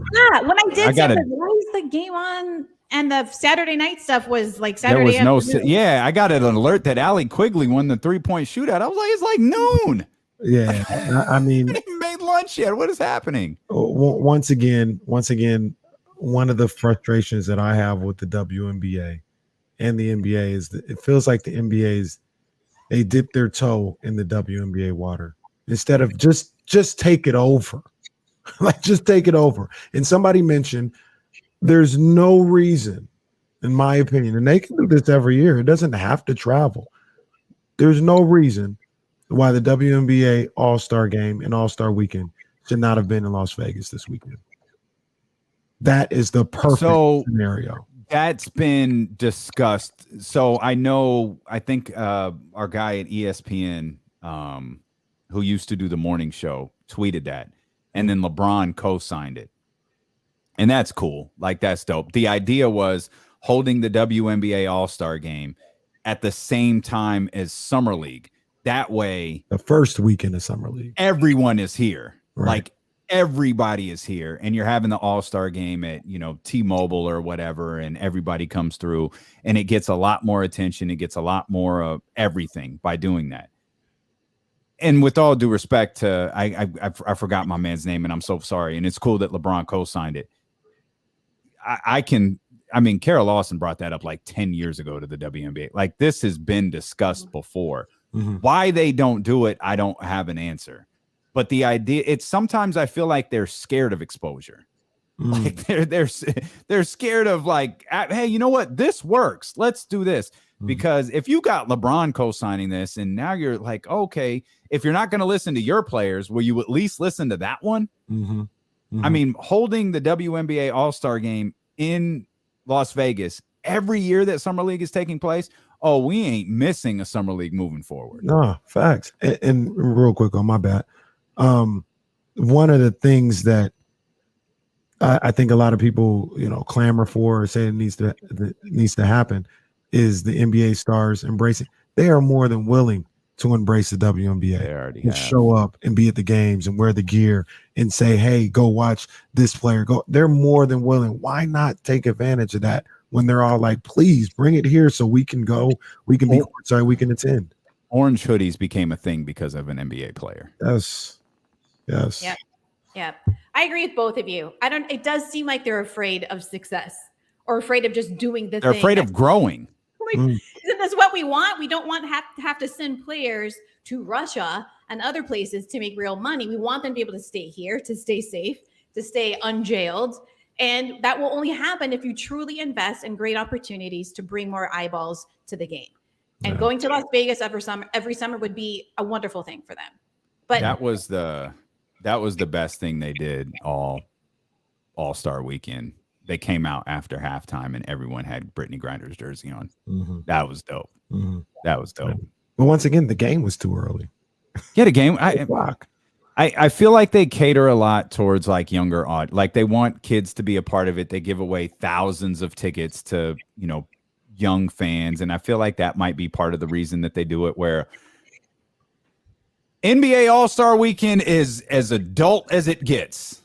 That is very, very adult. WNBA All-Star Weekend, I think they gear it towards like they try to, their outreach stuff. And I think that's part of the reason the game is so early. But admittedly, I think I agree that it's a fail. Yeah. It doesn't work.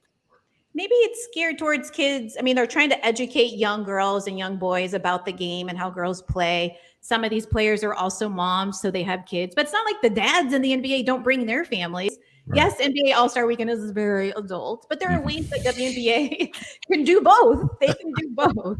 But I think when you separate it that way, where the game's early in the day, it's in some other city, we're distracted because we've got Summer League, you are setting yourself up for making it more difficult to get eyeballs. The ratings were very low this year, even after coming off of a great Final Four for the women's tournament. They had a lot of attention around draft day. The season is starting, a lot of attention on the WNBA because of Brittany Griner. And instead of capitalizing on that attention and, creating opportunity for more eyeballs to be seen, watching this game and watching the whole weekend, it's on after Sunday or Saturday morning cartoons. And no, we're cleaning our house or we're at a pre-wedding brunch like I was. Just AAU tournament.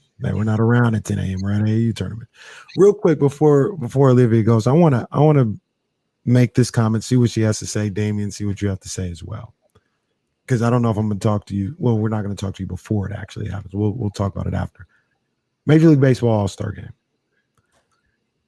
Coming up on Tuesday. They're a little weak, the home run derby and all this other stuff. And we talk about it all the time with Major League Baseball. They need to get more hip. They need to get more hip. I defend them a lot more than other people. I look at some of the stuff they do. I look at the way they kind of celebrate this person and that person. And they, have these commercials with, a little baby track behind it. They celebrate it. This is where they say, we talk about the WNBA and not embracing success.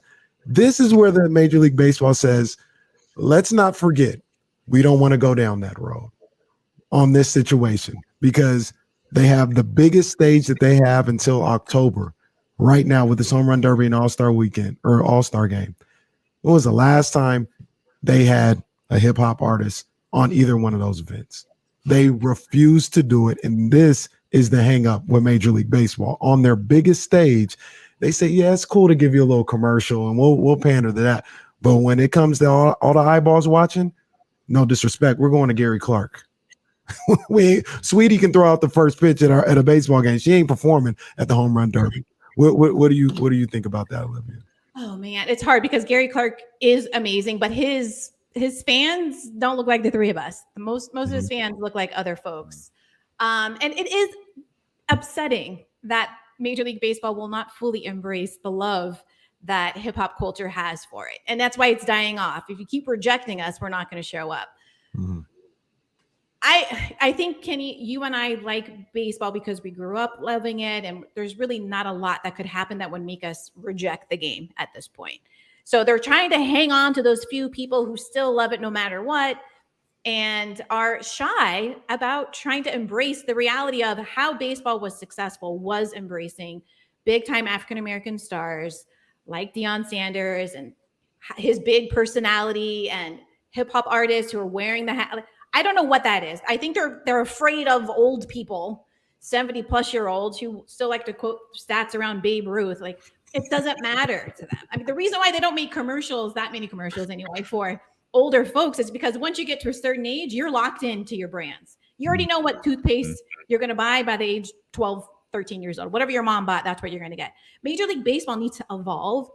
Obviously, we've had this conversation before, into thinking about who their audience could be and then speak to them. But they're still holding on to these, prune commercials and Cialis because they're all trying to talk to people who are retired and fall asleep during the game. And it's maddening to me because there's so many opportunities there. Yeah. Wake up screaming at the TV. What the hell is this? Is it already the seventh inning? What happened to my after? Yeah. What the hell is? And who is Sweetie? Maybe a little bit more now. The Home Run Derby and the All-Star Game are on ESPN at 1320. Make sure you seek out the Game Last Night cap from Olivia Christian on all of her social media platforms. Olivia, we appreciate you.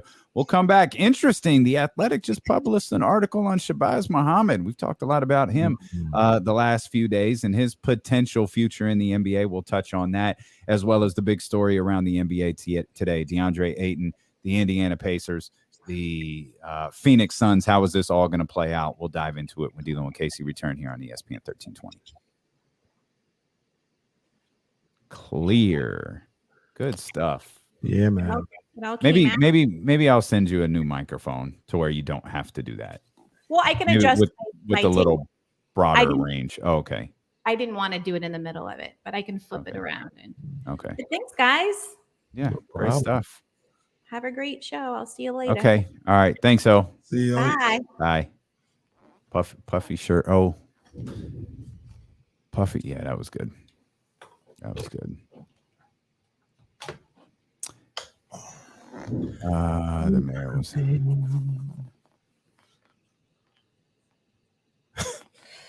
Oh my God. Man, that's tough. Come on, man. That is tough. Oh, jeez. That is tough. Goodness gracious.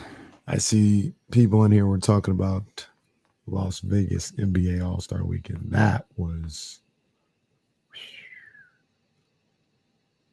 I'm glad I'm here to talk to you guys about it today. Let's put it that way. That was insane. Thursday and Friday weren't that bad. Saturday started to get a little crazy. And then Sunday it was like, I need to get the hell out of here.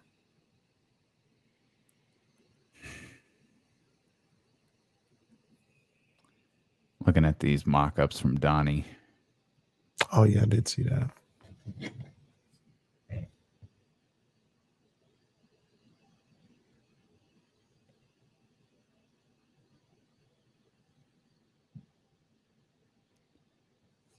It's a deep cut and no one will notice, but I'm pretty sure that's 1520 Sedgwick Avenue in the back of that building, on the corners of the Culture one.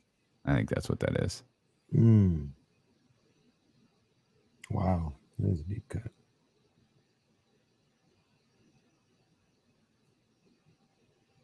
Like all these.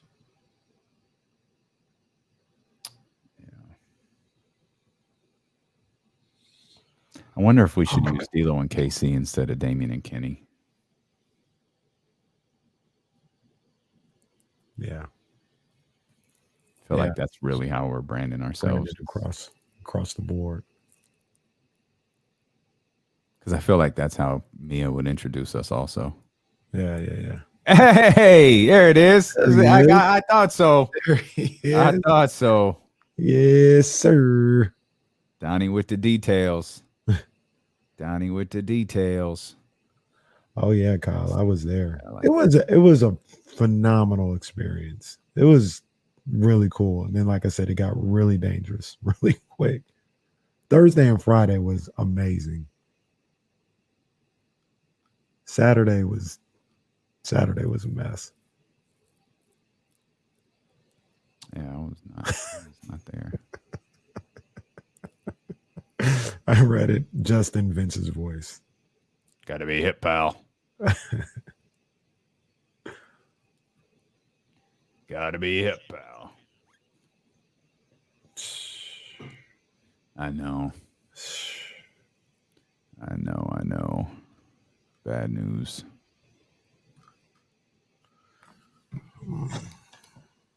TBT starts tomorrow. Let's go. Olivia is a beautiful person. She's awesome.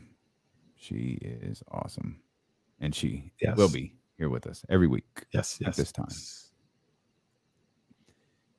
Every week.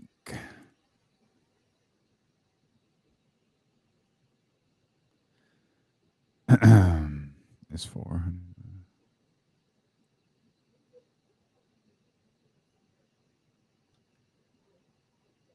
Is that how many were in Las Vegas?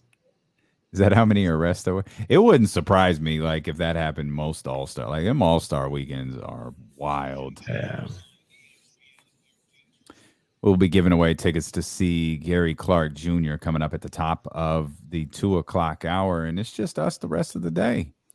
Just wrapped up our conversations with Olivia, so we've got you covered here for the next 2 hours. You want to hang out? Phone lines are open for you. 916-349-1320. Many of you already taking part in the conversation over in the chat house, twitch.tv/ESPN1320, youtube.com/ESPN1320. I feel like Shabazz Muhammad's name has come up more times in the last week than in the last 3 years. Facts. And The Athletic just put together a very lengthy piece on Shabazz Muhammad and kind of what happened to get him in this position. And the position that he's in is trying to get back into the NBA. Of course, Shabazz was one of the names mentioned along with Matthew Dellavedova and Quinn Cook as guys that the Sacramento Kings would be working out in Las Vegas. I assume that those workouts have taken place. I certainly don't know. We could talk to James Ham about that when he joins us tomorrow. But interesting, he's obviously making a hard, firm effort to get back into the National Basketball Association. And he's tapped Dana O'Neill over at The Athletic to try to tell his story a little bit. Yeah, good for him, man. I feel like from what I remember of Shabazz Muhammad, he was a guy that, you know, coming out of high school and going to UCLA, he had all this, you know, hype on him. And, All-American, top-ranked player. Yeah, man. And I can understand how, you know, maybe you don't take the game as serious, you know, at that age with all that hype around you and all the it's almost a foregone conclusion you're going to the NBA. It's I can feel like somebody like Shabazz Muhammad might think it's his birthright almost to go to the NBA. And when you get there and, you know, it's more than just getting buckets. It's more than just being able to play. There's a way that you got to carry yourself in the league. There's a way you got to carry yourself as a teammate. And it was a humbling experience, I'm sure, for him to know that he was skilled enough to be in the league once he got there, but some teams just didn't want him for whatever reason. And I love to see the stories where the guys, you know, kind of go back, get a different perspective of who they are as a man and as a person and grow as young men, and then get an opportunity to get back into the league years later, man. So I'm rooting for him, whether it's with the Kings or anybody else. And I want to see him get another opportunity to achieve his dream and achieve his goals in the NBA. Yeah, hasn't been in the NBA since 2018. He's 29 years old. By all accounts, he's in phenomenal shape. And he felt like this was the right time for him to get out there and put a workout on for not just the Kings, but for a variety of other teams as well. So we'll certainly see how this story plays out over the course of the next few weeks. I don't imagine, kind of getting stuck on some things that James Ham said. I don't imagine the Kings will be any like dire need to fill those 3 roster spots until after whatever deals are done with Kevin Durant, perhaps Kyrie Irving as well, Donovan Mitchell. You know, I got to imagine the situation with DeAndre Ayton right now in the Indiana Pacers is kind of weighing on the league a little bit as well. That like the league as a whole, meaning like you got Brooklyn involved in this somehow. You've got Phoenix involved. You've got Indiana stepping in here trying to do something. I mean, I don't know, but I don't think the Kings will be in any hurry. Having those 3 roster spots available could go a long way in getting deals done, whether as a third-party team or if there are other deals out there to be made for Monty McNair in this front office. But whether I say all that to say Quinn Cook, Shabazz Muhammad, Isaiah Thomas, Matthew Dellavedova, those are probably signings, if any of them happen at all, much, much closer to the start of training camp than any time here near the end of Summer League. Yeah, I agree. Although, you know me, this is where, you know, I would have to work in tandem with like, I would need my Wes Wilcox type guy, because I'd be like, hey, man, get these guys in here so we can get them used to the system and we can create some. Oh, for sure. And I'd be like, well, come on, man, let's get it going. We got work to do. And somebody be like, just wait. You got months. You can bring them in at training camp, all this other stuff. So I'd be ready to make a move. Let's go.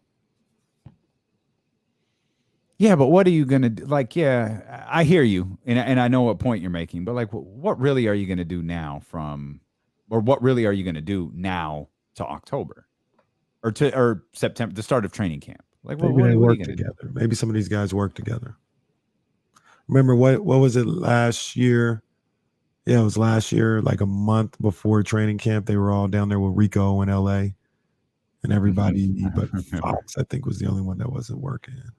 Yeah, I think and Bagley came later, or no, maybe Bagley was in LA and they came to Sacramento like 2 or 3 weeks earlier before training camp, and Bagley wasn't there until like we pressured him to get here. Well, no, I'm sorry, I can't.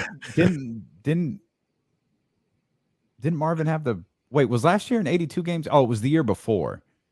Marvin had the virus one year. Yeah. But that might have been 2 seasons virus ago. Going into the 72 game season. Yeah. Okay. Yeah. Time. So boy. whoever it is, Quinn, Dellavedova, Shabazz, you know, and I hear early you. September but I understand the other side. That's just me just being impatient, right? So I get there's not much going on until you get to training camp. Like you don't really have, with these guys that we're talking about, you don't have to do much of anything until a week or 2 before training camp, to be honest. I get it. RP4 is asking on YouTube, what spot does Sasha take if he comes? One, there's room. 2, I don't think that's happening. There's been I grabbed some of Kenny's tea leaves and read them this morning. And I think there's enough out there on the tea leaves that I don't think Sasha's coming over. I don't think so either. If he did come over, he'd be like a backup 3-4 type deal.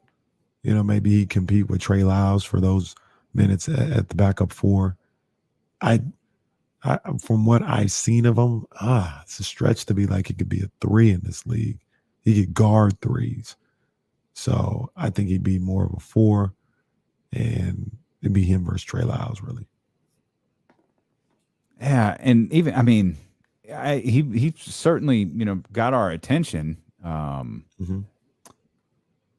You know, in was it the Greek league or Euro league or wherever it was, he was cooking. Like those highlights look really nice. I don't know. Again, what's the conversion rate of what he was doing over there to what he could do over here, and is it greater than? I'm kind of with you. Like I always liked Trey Lyles as a Sacramento King, not necessarily as your game 1 going into the season at a training camp starter, but I did like him and do think that he adds some things to this team. And I think with Sasha, without Sasha, I think the Kings are just fine in that regard. Yeah. With or without him. I don't think he certainly would have created an element that I think Kings fans would have been interested in, certainly coming off. If you can get excited about Summer League, you can certainly get excited about the Euro League. Ain't nothing wrong with that at all. I don't think it's like, oh man, there goes the season if Sasha doesn't come over. I agree. Ramsey asked a good question. He says, why is no one speaking about Jeremy Lamb and his possible return? I don't know. I don't know. I don't know either, Ramsey. I mean, I don't know. I just want to be clear. Do we collectively, that's what we want? Well, so that is kind of a good question though. I mean, yeah, go ahead. I feel like everybody feels the position they need right now is the 3. Mm-hmm. And I think there's worse guys that you can have as your backup 3 coming off the bench than Jeremy Lamb. Like he's fine. Like he's fine in that role. How much he cost and his injury history are 2 things that would worry me. But if he was on the cheap and he wanted to come back on the cheap, he's gonna be cheap. Yeah, I mean, I'm not trying to knock my man, but I don't know what value Jeremy Lamb has right now in the league. If you wanted to get, he's still unsigned. Yeah. If you wanted to get even cheaper, I'm the only one that wants to. I understand that. Sign Josh Jackson to a vet minimum. Oh, yeah. You are correct, sir. You are correct. You're the only one who wants that. Put him in Stockton and see if you can develop him. That's kicking the tires. I'm not knocking Josh Jackson at all. It's just can we try to do better first? Putting him in Stockton. Man, how did that one go south? There were some red flags coming into that draft, I remember. But that seemed to go. He wasn't one of them. I had red flags for him. I just wasn't sold on his game, but a lot of people were. And I was like, maybe I'm missing something. And I mentioned it last year when he came to Sacramento. He hasn't been as bad as people make it out to be in the NBA. Well, I'm not really sure why he hasn't stuck with any of these teams, but I think he has a attitude problem. That could do it. That could do it. But production. I never met Josh Jackson. I don't know. Like 11 points a night for his career. That's not what a number 4 pick in the league should do, but that's also not somebody who shouldn't be in the league. But he's got to get his mind right, I guess. I feel like out of nowhere, I'm warming up to the idea of Jeremy Lamb. Again, I feel like you should really exercise some other options. Jeremy Lamb, we can throw in there with Quinn or Dellavedova or, for the love of God, Isaiah Thomas as, maybe a before camp signing, and you still keep these roster spots open and see what you can get cooking. We'll talk more about this. You're listening to KIFM West Sacramento, KRXQ HD2 Sacramento, ESPN 1320. Driven by Lasher's Elk Grove Dodge, always live on the free Odyssey app. Speaking of free, how about these tickets to see Grammy Award-winning blues, rock, and soul fusion artist Gary Clark Jr. He's going to be at the Hard Rock Live on October 9th performing music from his new album, This Land. We've got tickets for you right now. Jesse, what caller do we do? Caller number 3. I could not remember. I don't know why I couldn't remember caller number 3. It's a nice, easy number. Caller number 3 right now, 916-349-1320, and we'll send you to see Gary Clark Jr. A couple other notes. I do want to get back. I want to continue talking NBA. I want to continue talking basketball. You want to touch on your Giants here real quick before we dive back into all these trade rumors? Well, yes, I do. San Francisco Giants win a thriller yesterday at, or what is it now, Oracle Park? I was about to say AT&T Park, but Oracle Park. They were down 3-0 to the Diamondbacks going into the 7th inning, I think, maybe even the 8th. Brandon Belt hits a home run to get things going. They got the lead to 3-2. They tied the game on a Wilmer Flores home run in the 8th inning, and then won it with a bases loaded single from Brandon Crawford in the 9th inning. The Giants, I feel like I can't even say this, but I have to say it. Giants have won 4 or 5. All my ranting and raving, everything that I've been going on, facts are they've won 4 or 5. They're one game behind the Cardinals, who blew, I think, a 5-0 lead to the Dodgers last night to lose that game 7-6. So they're one game behind the wild card with 4 games remaining before the All-Star break.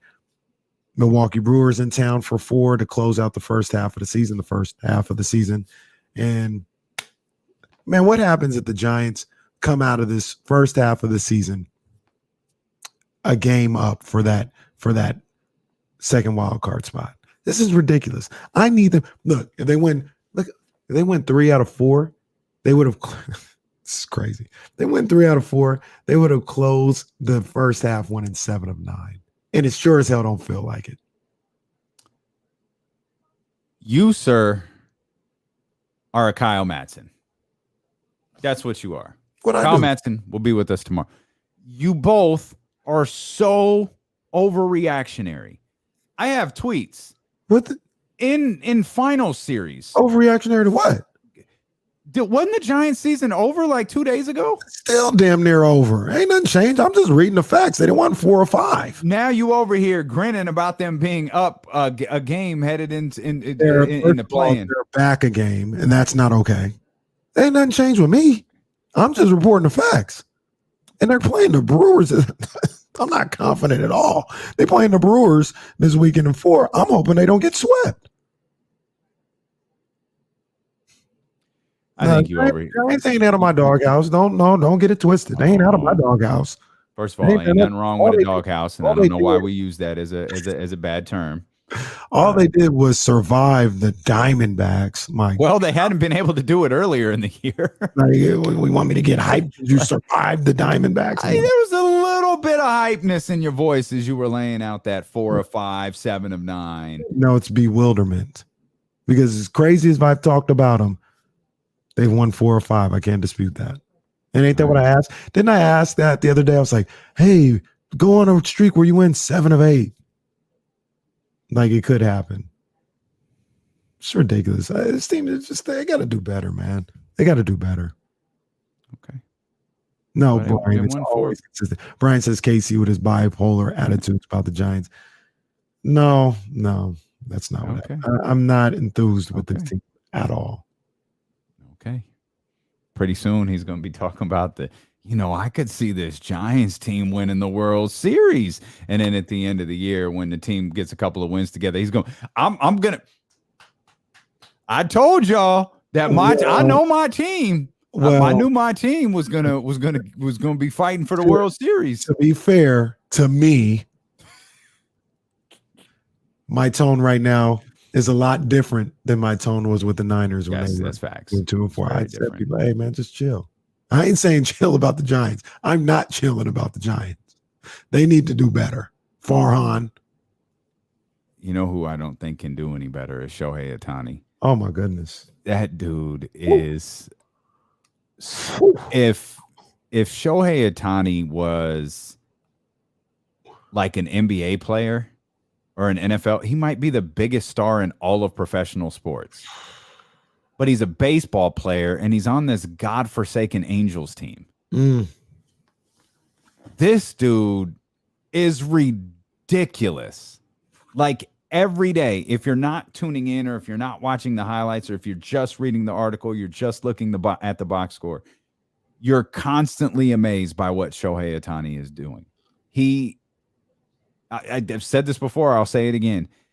Shohei Ohtani will make me watch regular season baseball on a Wednesday. And he'll also, unfortunately, make me watch that awful team that he's on. But I will tune in to Shohei Ohtani is, especially in my world, is very, very literally one of one. There isn't another player in Major League Baseball that it's Wednesday night. Hey, tune on a bit. No. Hey, get Kenny's baseball pass word. No, I'm good.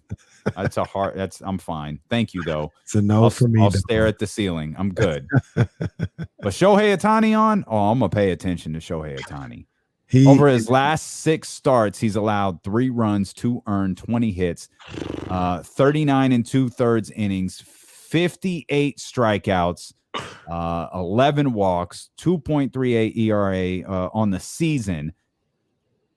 And he hit a 2-run homer last night in addition to striking out 12 in 6 innings. Man.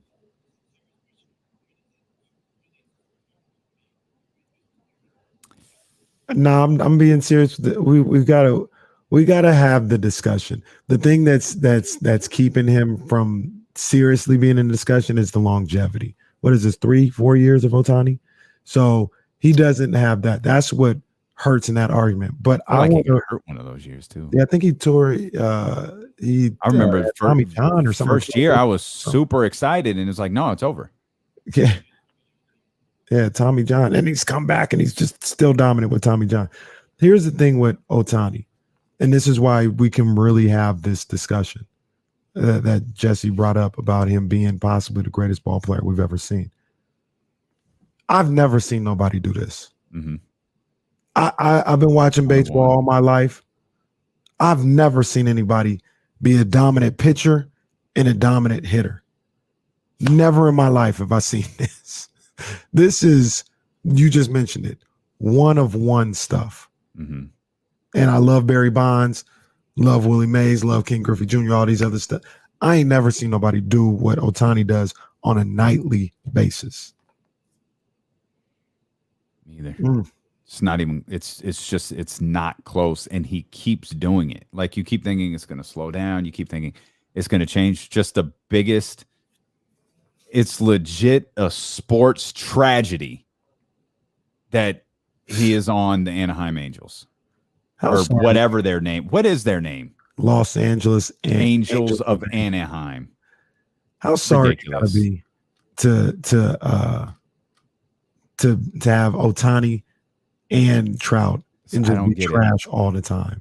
And I don't get it. There's like nothing you can do about it. It's nuts. Ohtani's batting .259 with 19 home runs, 56 RBIs. He's got an on-base percentage of .347, slugging of .494. Those are really, really good numbers. Dr. David broke me. Dr. David got me. He said Ohtani is the Halliburton of Major League Baseball. That's funny. That's funny. From what I know, he's gonna be in the home run derby again. Must see TV. I already like the home run derby as it is, but Ohtani's there. I gotta watch. Mm-hmm. I gotta watch. Every opportunity I get to watch Ohtani, I gotta watch. I'm just never gonna get a chance to see him in October, obviously. If sports conspiracies were real, the commissioner, and obviously Rob Manfred has no onions.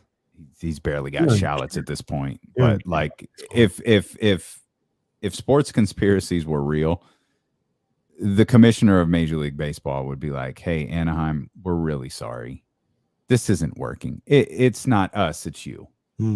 We're going to take Shohei Ohtani off of this team and put him somewhere that's not going to squander him." Mm-hmm. Yeah. So thank you. Here's $1 million or whatever. There's going to be a phone call coming in from New York. You're going to take the phone call. Yes. And on the other line, you're going to be given a proposal. You're going to say yes to the proposal. And then you're just going to say tomorrow at the press conference, they made you an offer you couldn't refuse. Let me ask you a quick question about Ohtani, and think about what's best for the game of baseball. Does it already hurts that the Angels stink. We get that.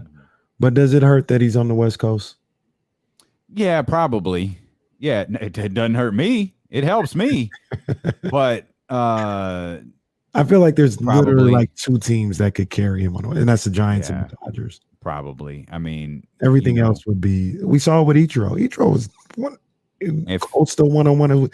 He got lost in Seattle. If that stadium ain't on I-95, you know how many of them networks don't care. CBS is in New York. ESPN is in Bristol. If you ain't running along that I-95 corridor, they ain't repping for you. Unless, as you just said, you're the Los Angeles Dodgers. I think. Shoot, look at the Padres. Padres got Fernando Tatis. Like, they got a little squad right there. I don't feel like they're getting world-renowned love from the national media. I think if it's not Dodgers and Giants on the West Coast, it's just not going to get the love that it needs. Well, you don't have to look no further. The greatest example of all time of people not paying, of people who get paid millions and millions of dollars to cover sports, not paying attention to the West Coast was Andrew Luck not winning the Heisman Trophy.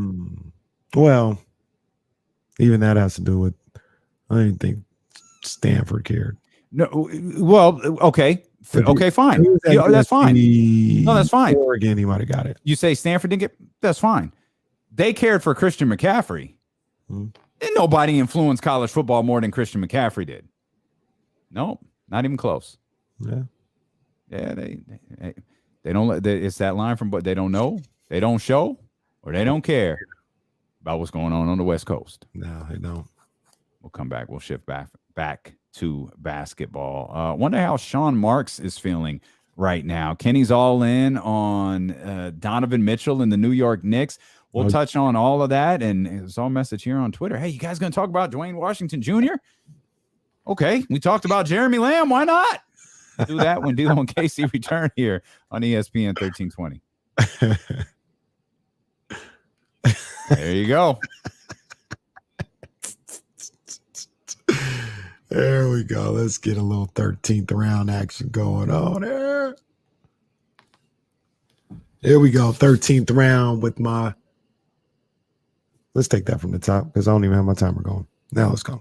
13th round with your main man, Kenny Caraway. Shout out to my people over at Meister Watches. Jovan, the whole crew. We'll be out there next week. We're going to chop it up. Champagne and campaign. You already know what it is. Got to talk about one Ryan Garcia as he's getting ready for his fight on Saturday night in Los Angeles against Javier Fortuna. It's going to be a nice little test for Ryan. But I got to be honest with you. I'm kind of tired of the test for Ryan. We hear so much about Ryan Garcia, who he is, who people think he can be, and all this other stuff. And I think Ryan Garcia is really skilled. I think he's a super skilled fighter. I think to a certain degree, he's a little better than people give him credit for. A little better than my guy Jesse probably gives him credit for. But there's question marks with the chin. The chin is really suspect, to be honest with you. And you try to put him in there with a guy like Tank Davis, it may be curtains. The boxing skill is there, but is he more skilled than somebody like Devin Haney? I don't know about all that. The point being, the time for tests need to stop now. Ryan Garcia does a lot of talking, a lot of running his mouth, and it's time for him to step up and really fight one of these top guys. Not Twitter fight one of these top guys by running his mouth and saying, oh yeah, let's get it, let's do it. And then when it comes to it, you don't actually get the deal done. It's time to really put the pen to paper, sign the contract if you can get past Javier Fortuna. Then I want to see you fight Tank Davis in what is a top 5 fight in boxing right now. I want to see you fight Teofimo Lopez, on the comeback trail. I want to see you fight Devin Haney after he gets done with Kambosos. Ryan Garcia, it's time to step up. I want to see him win on Saturday because I think Ryan is good for boxing. Then him being good is good for boxing. And that allows him to continue to be one of the young stars in the game and take on another young star in one of these other 4. Well, I call them the 4 princes because they're not kings yet. The 4 princes in Tank, Devin Haney, Teofimo, and here comes Shakur. I need him to face one of those guys next. Ryan Garcia, Javier Fortuna, Saturday night. That's the 13th round, which main man Kenny Caraway.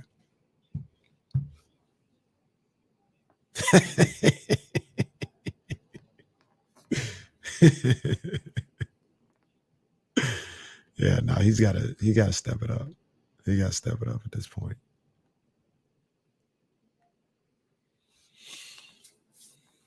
No, Garcia don't beat Haney. I'm not saying that.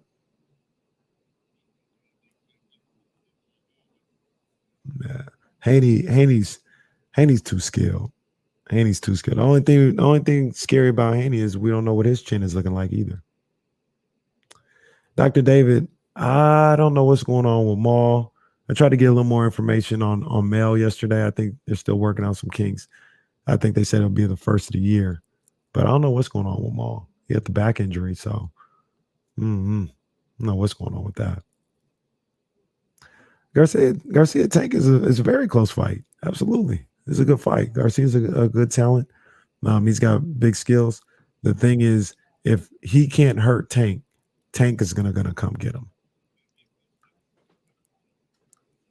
Right. And then he's just gonna knock his lights out. He's gonna cross his eyes.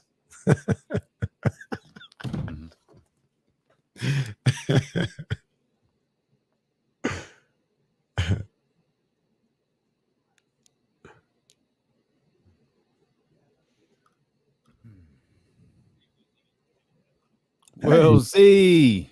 Hey. Congratulations, Will Z. That's awesome.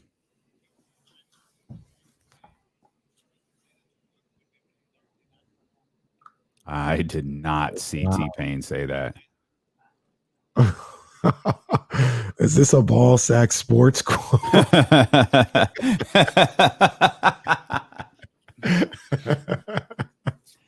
Tilo KC here on ESPN 1320. We're literally just hanging out for the next 2 hours. So if you want to hang out with us, you should. If you want to call, you can. 916-349-1320. The phone lines are open for you. Of course, many people are hanging out here in the chat house as well. Twitch.tv/ESPN1320, YouTube.com/ESPN1320. We can close out that baseball conversation real quick. Yeah. When Shohei Ohtani pitches since June 3rd, the Los Angeles Angels are 6-0. Since June 3rd, when anybody else pitches, they are 6-24. Come on, man. Come on, my man. Goodness. I mean, you guys lucky I'm not an Angels fan. The 10th innings I would have on the Angels. If you were an Angels fan, we just have to have the agreement that we're never going to talk about them.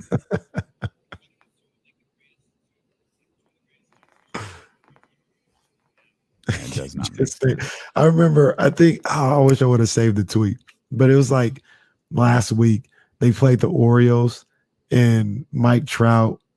I think Mike Trout went like 3 for 4 with a double and 2 RBIs. Shohei Ohtani went like 3 for 5 with a triple, a double, and 2 RBIs, and the Angels lost 5-4. Oh, jeez. Goodness gracious, man. It's like, come on, man. That is absurd. The caption was, please get these two off the Angels now. Facts. Please do. Okay. On for that. You did you have something that you wanted to throw? I forgot what I was going to say. Oh, no, I did. Yeah. So I saw this as well and wanted to get your reaction. And Swiper La Flame says, Stephen A. Smith is expected to miss a month from ESPN due to a shoulder injury. Did you see this? I did not see this. Stephen. I did not see this. Tweeted out. He was like, yeah, I got a torn rotator cuff and had to get surgery on it or all this. I'll be out for a month. I was like, how did this happen? I hope every athlete he's ever said something about clowns him for that. Oh, our guy Deuce was I'm trying to find the tweet from Deuce, but Deuce asked the question on the quote tweet. He said, should he play through it? Is this going to impact his legacy? There it is. There it is. Oh man. Aging sucks, but it is what it is. Back next month. That's according to Stephen A. Stephen A's money's guaranteed, so he's just fine. He's just fine. He ain't got no worries. I went to Hoops Hype here and see this quote from Brian Windhorst. What league executives are saying is that this is all going to be a maneuver to get the most the Utah Jazz possibly can out of the New York Knicks. We're going to see a historic pick haul for Donovan Mitchell. Like the Utah Jazz are sitting back like, you thought those 4 picks for Rudy Gobert was something? They're for real. Hey, they're for real about to have every pick in the draft. The 2024 Utah Jazz draft here in the NBA. You don't even have to announce pick numbers. You just have to say the Utah Jazz have drafted these 12 players. They're gonna be like they play for the NBA like they do with Keegan. That's right. Keegan Murray wasn't drafted by the Kings. He was drafted in the NBA. That's what it is. NBA player Keegan Murray. I was on ESPN.com and they had some headline or whatever, and I was like, I try not to do it because it don't matter. It really don't matter. But they're like, top 3 picks in a draft, living up to their billing. Yeah, I saw that. I saw what that. Are you talking about? This guy's killing all of them. I saw that, and then I think it was this morning. I think it was ESPN also. It was like standout performers from Summer League. And it mentioned Paolo. Mm-hmm. Like 4 other random dudes. Like I think Trey Murphy got a nod. No. There's no Keegan Murray. Do this? I don't know, man. I don't know. They did not even mention Keegan Murray. Gosh, the guy's basically the Summer League MVP. I don't even know that there's a basically about it. Like, do they have to give the Summer League MVP? Like, is this going to be like Malcolm Brogdon winning the Rookie of the Year award? Like, they can't give it to Keegan Murray, so they're just going to give it to whoever wins the championship? I mean, and the only reason I say basically is because there might be some second-year guys that perform better, but I don't really count the second-year guys. They're doing what they're supposed to do. Dudes, he's played 3 games. Like, what Paolo play? 1, 2? Paolo played 2? Yeah. It's crazy. It's cool, though. Hell, even Chet sat a game. I think Chet played the first one, sat the second one. Yeah, sat the second one in Utah, yeah. And then he played... Or sat the... I thought he sat one in Vegas. He sat the third one because they played 3 in Utah. Oh, okay. The second one, he got worked by Kenny Lofton Jr. That's right. That's right. That's right. Just like he got worked last night. I'm gonna say it because if he was on the other foot, they'd be talking about how great Chet is and how Keegan was looking suspect. Last night, Keegan put 29 on that head, and Chet couldn't even get out of double figures. Good. And you know what it would be? You know when if that situation happens, you know what it would be? Kings rookie Keegan Murray exposed at the hands of Chet Holmgren. Keegan drops 30. 4th overall pick, Keegan Murray. No reference of what team he plays for. 4th overall pick, Keegan Murray. He you know what else they would say on him? They would say they'd be like 4th overall if he had the same stat line as Chet. They'd be like Kings rookie Keegan Murray, underwhelming performance. Yep. When will Vivek stop meddling? There it is. When will Vivek stop meddling? I love it. Jesse said Keegan Murray and friends beat the Clippers today 108-105. Oh man. You know what? Given the way some of the telecasts have gone, it might be Mike Brown and Keegan Murray, or it could be Keegan Murray and Mike Brown's squad. There will just be no reference of Sacramento or the Sacramento Kings. It's just going to be Keegan Murray and Mike Brown's squad. No, and look, no, it's not. It's going to be former Warriors coach Mike Brown's squad. That's Iowa legend Keegan Murray. Greg Anthony talking about now. You know he ain't going to be in the finals anytime soon. Mike Brown laughing it off. I'd have been like, Greg, kiss my ass. Talking about I ain't going to be in the NBA finals. I might be there this year. Over here yucking it up. You know you ain't going to be there this year. Yo, why? Hey, pipe down. Boy, telling you, man. They Oh. just love cracking the jokes. And that's why I fully believe, and they'll be in their well within their right. If the Kings get any good, this fan base, at least on social medias, will be more obnoxious than Warriors fans. And we'll have every right to. Yeah. We'll have every right to be. That's fine with that. No, because we got some making up to do. Yeah, we'll have every right to be. Yeah. But here's what we're not going to do. The Black Basketball Channel was in Master talking about Anjali is the blame. No. No, sir. Anjali is actually probably the reason why everything has changed. So let's not do that. Thank you, Adnani.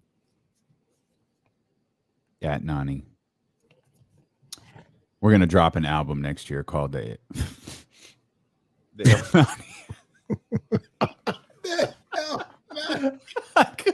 I couldn't even say.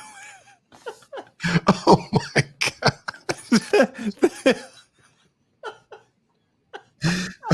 I'm sorry. Woo.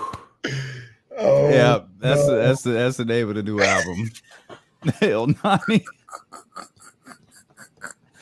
I know not everybody gets it, but those that do, I bet, find it very funny. God bless that Nani for making it all possible. Oh man! I think Adnani. Who was sitting next? I know Stephen Brown's like, careful. That's why I stopped. I was like, I gotta make sure I get this out right. That wasn't her sitting next to Vivek and 50 though, right? Who was that? I didn't think so, but it might be. I didn't think it was. I didn't think that was her. I didn't think it was, but I gotta be honest. If Anjali walked down the street right now, I might not recognize her. I know what she looks like more than I knew what Monty McNair looks like, but I might not recognize Anjali. Okay, I think I would. Yeah, I mean, obviously, maybe I wouldn't if I'm not positive that that's. I don't think that that's her. My first thought it was her, and then they showed another. They showed them sitting there again. I was like, oh, that's not his daughter. Yeah, because I looked. I was like, at first I thought it was too, and I was like, no, I don't think that's her. I don't think that's her. We mentioned either way. Thank you to her. Thank you, Adnan. She made it. She made it all possible. Yeah. Kings have turned all things around because of her and Vivek, and obviously Curtis Jackson as well. School Kings. School Kings. Jill says no, that was not her. No, I didn't think it. I didn't think it was. I just don't know who it is. Wondering who it was. That's all. Duane Washington was waived by the Indiana Pacers earlier. He's not necessarily a veteran point guard, but I mean, do you add him to the list of potential point guards that the Sacramento Kings could explore? Again, I don't know that he fits. Quinn Cook and Shabazz Muhammad and Matthew Dellavedova, they all have something in common.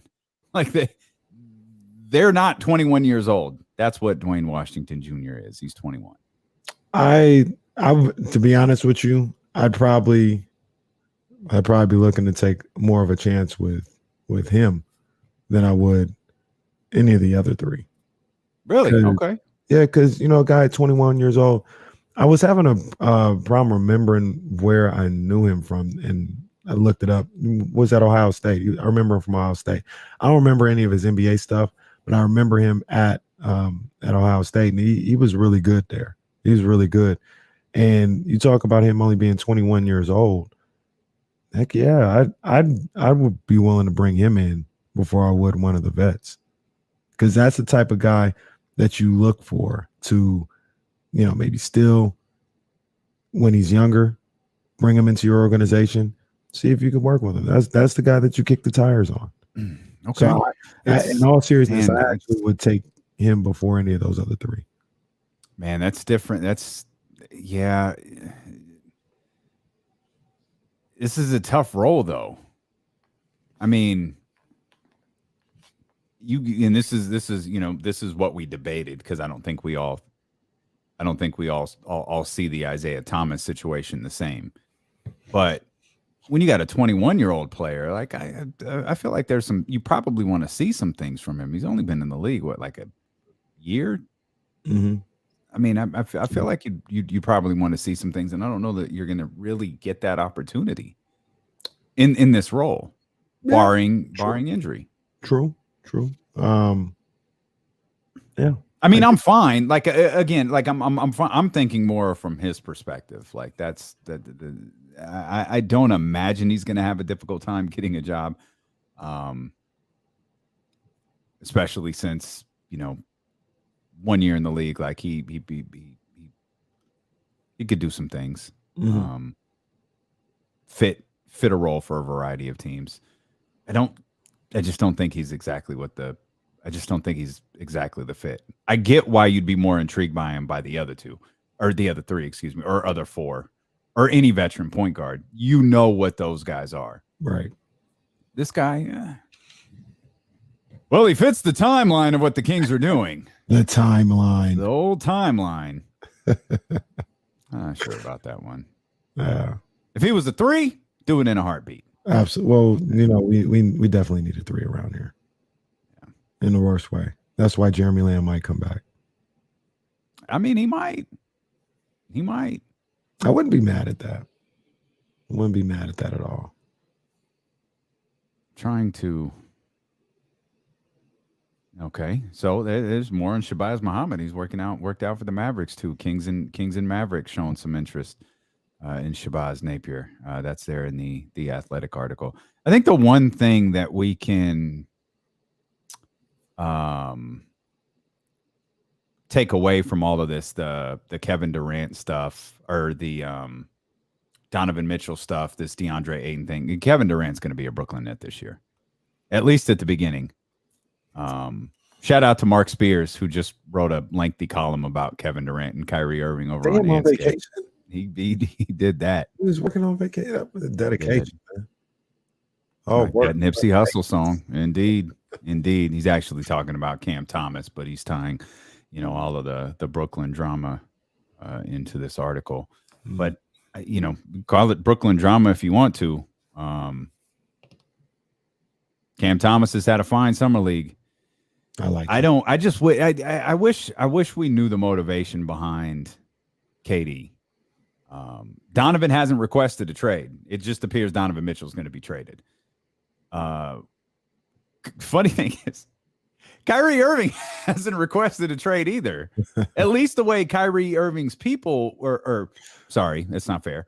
A source close to Kyrie Irving was like, yeah, Kyrie's good playing in Brooklyn, whether Kevin Durant's here or not. Like, Kyrie hasn't asked for a trade. He just opted in, and all of a sudden they were trading him. I don't think that's exactly how it went, but it is a good spin to put on things, because Kyrie did the brave thing, if you recall. He was different, and he opted in to make his $37 million. You have to show respect for the courage. When you go out on a limb like that, you really should be praised. Not everybody would do that.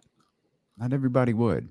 Not everybody would do that. So he did. Big ups to Kyrie. Thank you. Had the opportunity to take a $31 million pay cut. Chose not to. It was very brave of him not to take that $31 million pay cut.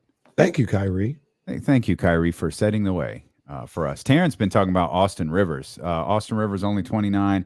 Can't believe it was 5 years ago he was on the Clippers. I'll say this about Austin Rivers, or I'll say this is what it appears to be with Austin Rivers. If Rudy Gobert is number 1, Austin Rivers is number 2. You feel me? Rudy Gobert, for whatever reason, seems to be the most disliked individual in the entire National Basketball Association. Yeah.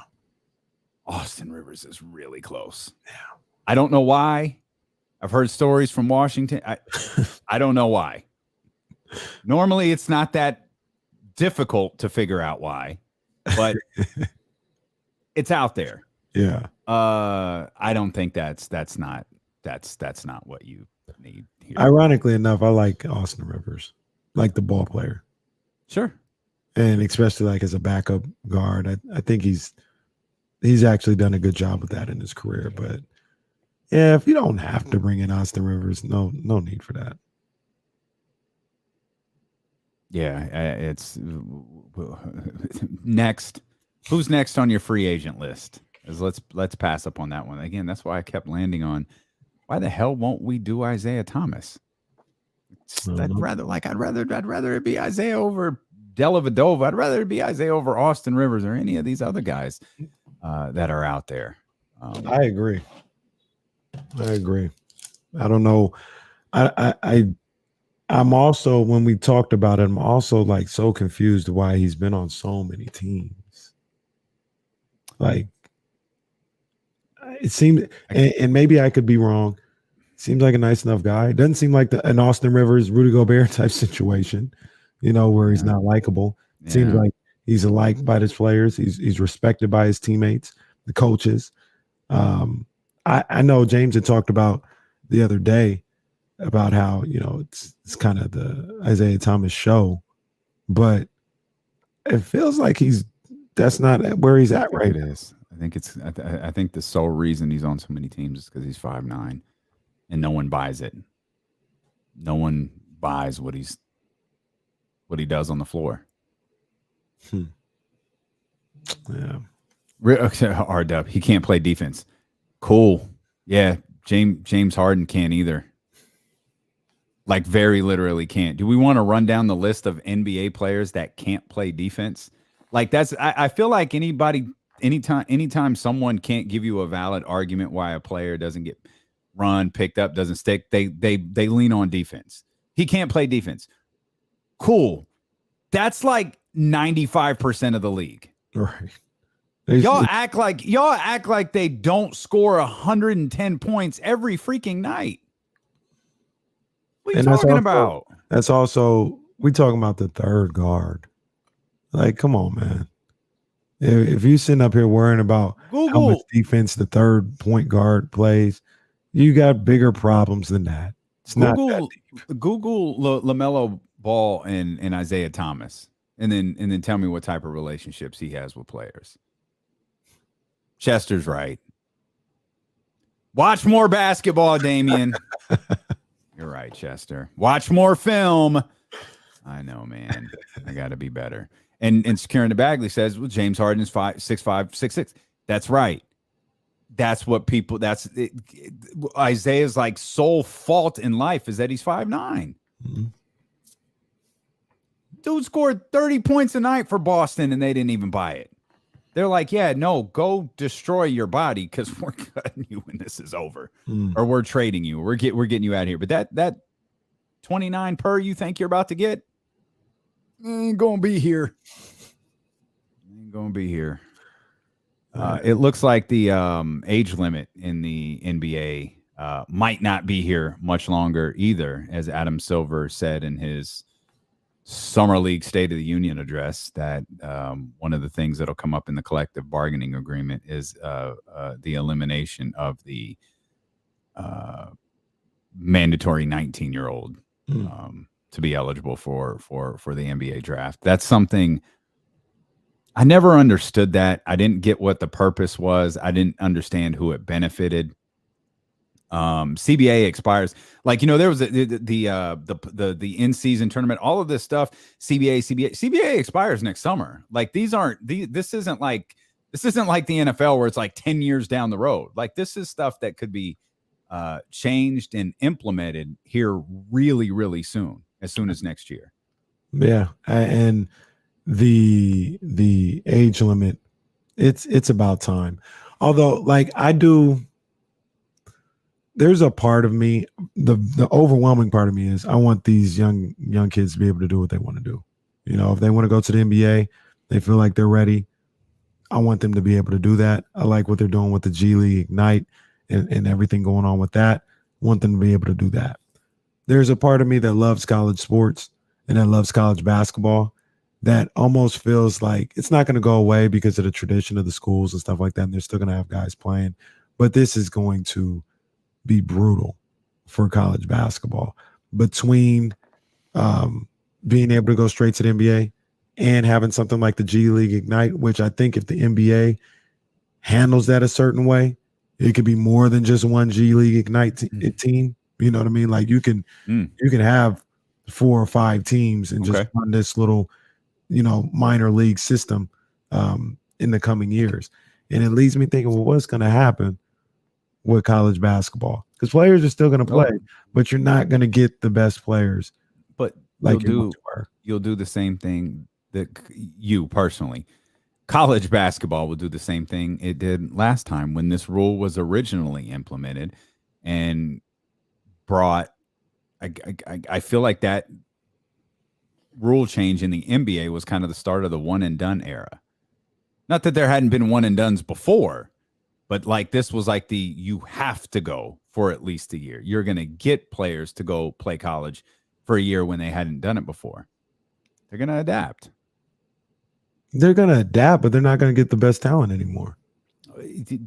No, but how often is college basketball about the program and the coaches? Right. That's what I'm saying. College basketball is still going to survive, but I'm old school. I'm not going to get the type of college basketball I was getting in 96, 98, 99. Obviously, it's not good right now. Right. And I'm just going to get, well, it don't bother me because I watch Big West basketball. So I don't have to watch the best. But even if we're talking about like a normal person who watches a couple of college basketball games a week or the big, Saturday night game or whatever versus a mutant like you, you certainly want people going to notice. Nobody going to notice. How many games Duke could win a game 50-48. I don't think that's something that becomes like I don't think it's something that's glaringly obvious when it's happening. Oh, this talent just isn't as good. They're all with the G League Ignite now, or they're all in the NBA. We'll step out. We'll come back. Keep watching the TBT. Right, which kicks off when? Tomorrow. Thank you. That's going to be fire. We'll talk more Kings basketball. I want you to hear some things Donte DiVincenzo told Damon and Ratto as well yesterday. That's all coming up here on ESPN 1320. Ironically, I call it the TBT. It's really like the basketball tournament. The basketball tournament. TBT. I'll be right back. Jesse, this is not my Jesse Perez. This is a terrible take. Like it absolutely isn't it. That's the way it existed before. It just goes back to what it was. Like college basketball isn't going to die. College sports is going to change a little bit. College basketball isn't going to die, man. It's ridiculous. Jesse, that's ridiculous. You could type it in all caps if you want to. Put some exclamation points at the end. That's dumb. He's making Jesse's look bad. Did you guys talk about the new rule change? You mean the take foul? We talked about that yesterday. Long overdue. I don't know how interesting rule changes really are. I mean, but that's a big one. That's just an annoyance because everybody knows when it has. It's like it's such a clunky part of the game. That whole I'm just not sold that it's going to be eliminated. Not at all sold. It makes it more important that these 18-year-old kids. That's not. It makes it more important that these 18-year-old kids surround themselves with good people. Wow. But yeah, I think you're reaching a little bit. Not that you're wrong. I don't think any of that type of stuff is going to change. What's your league pass team this year? I think I got a couple. Oklahoma City, Detroit. Interested in those three. Still like Charlotte. Basketball isn't always nightly at the house. I might take a night off if the Kings aren't playing, and just kind of watch the film, of certain players in the morning. But there's going to be a lot of league pass watching this year. A lot. Oh, is that right? I didn't know that. I didn't know that. We can make it a thing. We can absolutely start a Chatty House Fantasy Football League. I ain't commissioning it, and I ain't going to be in it. But if somebody wants to start it, hell yeah, we could do it. That'd be awesome. Then it really would be you guys just talking shit to each other for 4 hours and completely ignoring Kenny and I. Which I feel like you kind of do that now, but that would make it even better. But yeah, man, absolutely. Let's do that. Oh, the Chatty House used to, y'all used to go at it. But, well, that's because I blocked Poker Pro Eric. Once I blocked Poker Pro Eric, it kind of just calmed things down.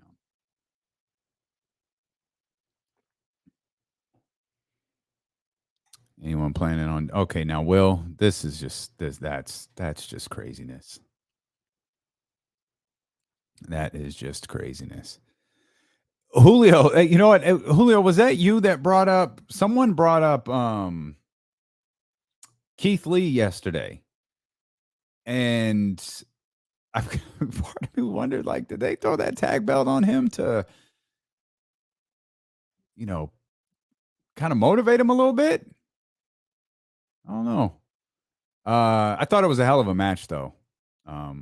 Actually, that was the only part of Dynamite that I saw. Was that match, and I loved if you hadn't had the chance to see Keith Lee's like little post-show speech, check that out, man. That's good stuff. That's good stuff, man.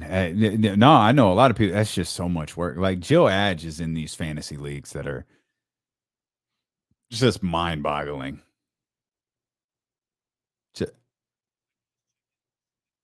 That's right. Yep.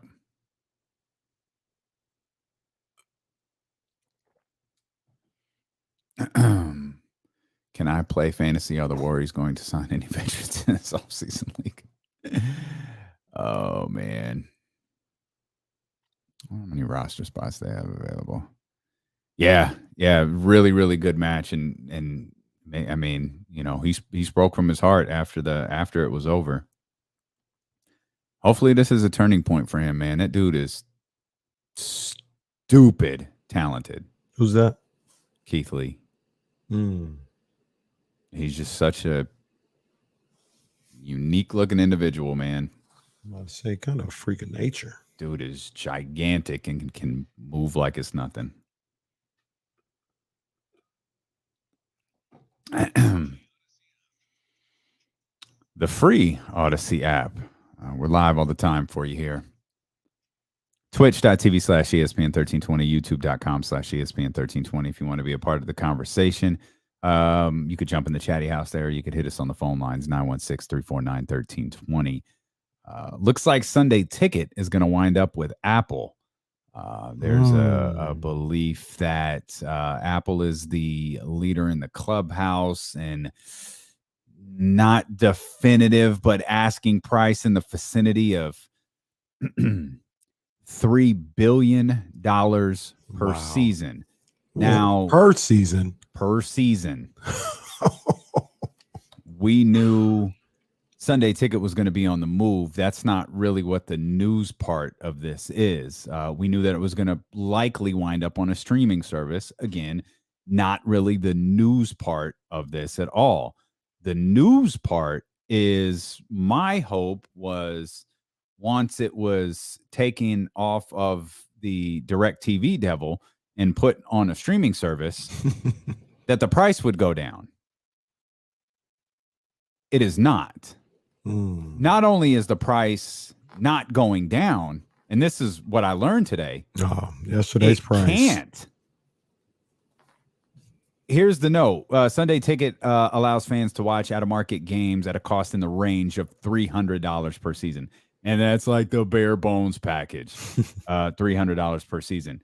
There's a report from CNBC that the NFL's deal with Fox and CBS prevent the Sunday Ticket package from being sold lower than that.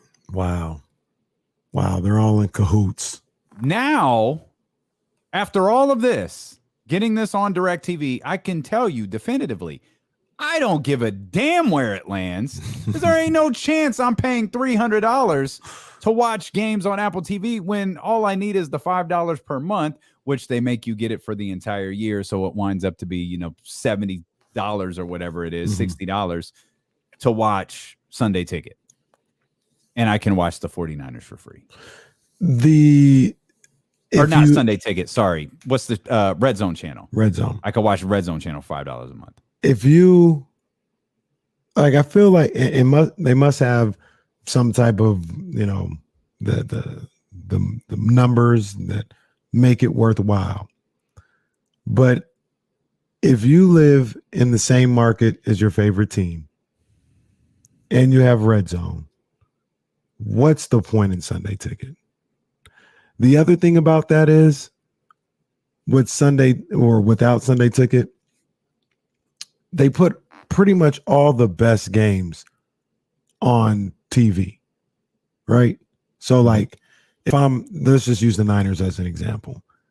There may be the rare occasion where Cowboys and Commanders are playing in the 1 o'clock slot, and and I can't watch it or whatever. But good for I don't you care. for remembering the Commanders. Good for you. That's solid work. Yeah, I'm working on it. I've been working on it. But I don't really care because the Niners game is on. Why would I? Why? What's the point in Sunday Ticket anymore? I don't know. If you live, I don't even know why market. I had it. I have no clue why I had it. I used to like the Dallas Cowboys, but the Dallas Cowboys were on TV every freaking week. All the time. I don't know why. I don't know. I've thrown away thousands of dollars on that stupid package. Yeah, they and the fact that they're not bringing down the price is just kind of crazy because there's less demand for it. The thing that just stunned me was their television deals don't allow them to. I used to cuss at DirecTV. I apologize. This, in fact, is not your fault. It's the way this whole deal is constructed. But yeah, $300 per season. I mean, and inflation, dog. I doubt it's going to be 300. Yeah.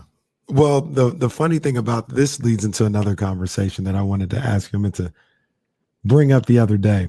You see Damian Lillard sign an extension, a 2-year extension to the deal that just started. Did you see the numbers for the end of that extension? The final year, he's going to be making like $63 million that year. Yeah. How long before we have $100 million a year player? Oh, it's 10 years. It's more. More? Well, what was the can we find out the max 10 years ago? I mean, that'll give us at least some idea, right? Maybe Jesse could do that one. I would say the max. Kenny's like, I'm not looking that up. Jesse, Will Z, anybody know what somebody find it for me. But like there's caveats. The max 10 years ago, if 60, it had to be double. I mean, it had to be like 30. Let's call it what it is, though. J-Lo hit the nail on the head. Keegan Murray's going to be the first $100 million player in league history. Let's call it what it is. $100 million a year player. By the way, he's gonna be the first. Like they got the Derrick Rose rule that changed it. This is the Keegan Murray rule. Like they're about to renegotiate Keegan Murray's rookie contract because of what he did in summer league. Right. You've got the Derrick Rose rule. Now you got the Keegan Murray rule where you captivate the nation on. If you win Summer League MVP, you can renegotiate. Davion's like, I'm sorry, what? What was that? Excuse me? Run that by me again. No, the double take, the white guy gift that does a double take. Oh, with the extra blinking. Yeah. First 100. Go ahead, Jesse. Yeah, that's what I thought. It was about 30 mil. Wow. It's going to be 100 mil. Years. 30 mil. Yeah, that's double. Holy crap. And $100 million player in 10 years. I always mispronounce his name. I'm obviously going to have to get it. It's going to be like Antetokounmpo at some point. But when Wembanyama is going to get it. Either him or Zion. Four. Let's see. Zion would be probably wouldn't be Zion. Timing though. Yeah, because Zion, your guy from next year is more likely because you have his 4, then his rookie 4, then his rookie extension 4 or 5, and then you have the big contract after that. That'll be the one. So that's literally what 9 years from now. Robbie. Luka's next match. Is Luka gonna be out of is he gonna be out of range? Timing is everything. He ain't gonna make it. He ain't gonna make it. He signed his because his next one is what, like 4 years from now. Yeah. Alfonso says, breaking, Keegan Murray signs a $100 million deal with NBA team. I feel like the Kings could win like 6 championships. They'll be like, yeah, Keegan and the NBA team won a championship. NBA team. Oh, man. But yeah, I saw that. Adam Silver is going to be on the podium. Congratulations to your NBA champions. And then he's going to leave. NBA champions. NBA team. Congratulations to the NBA team that took Keegan Murray.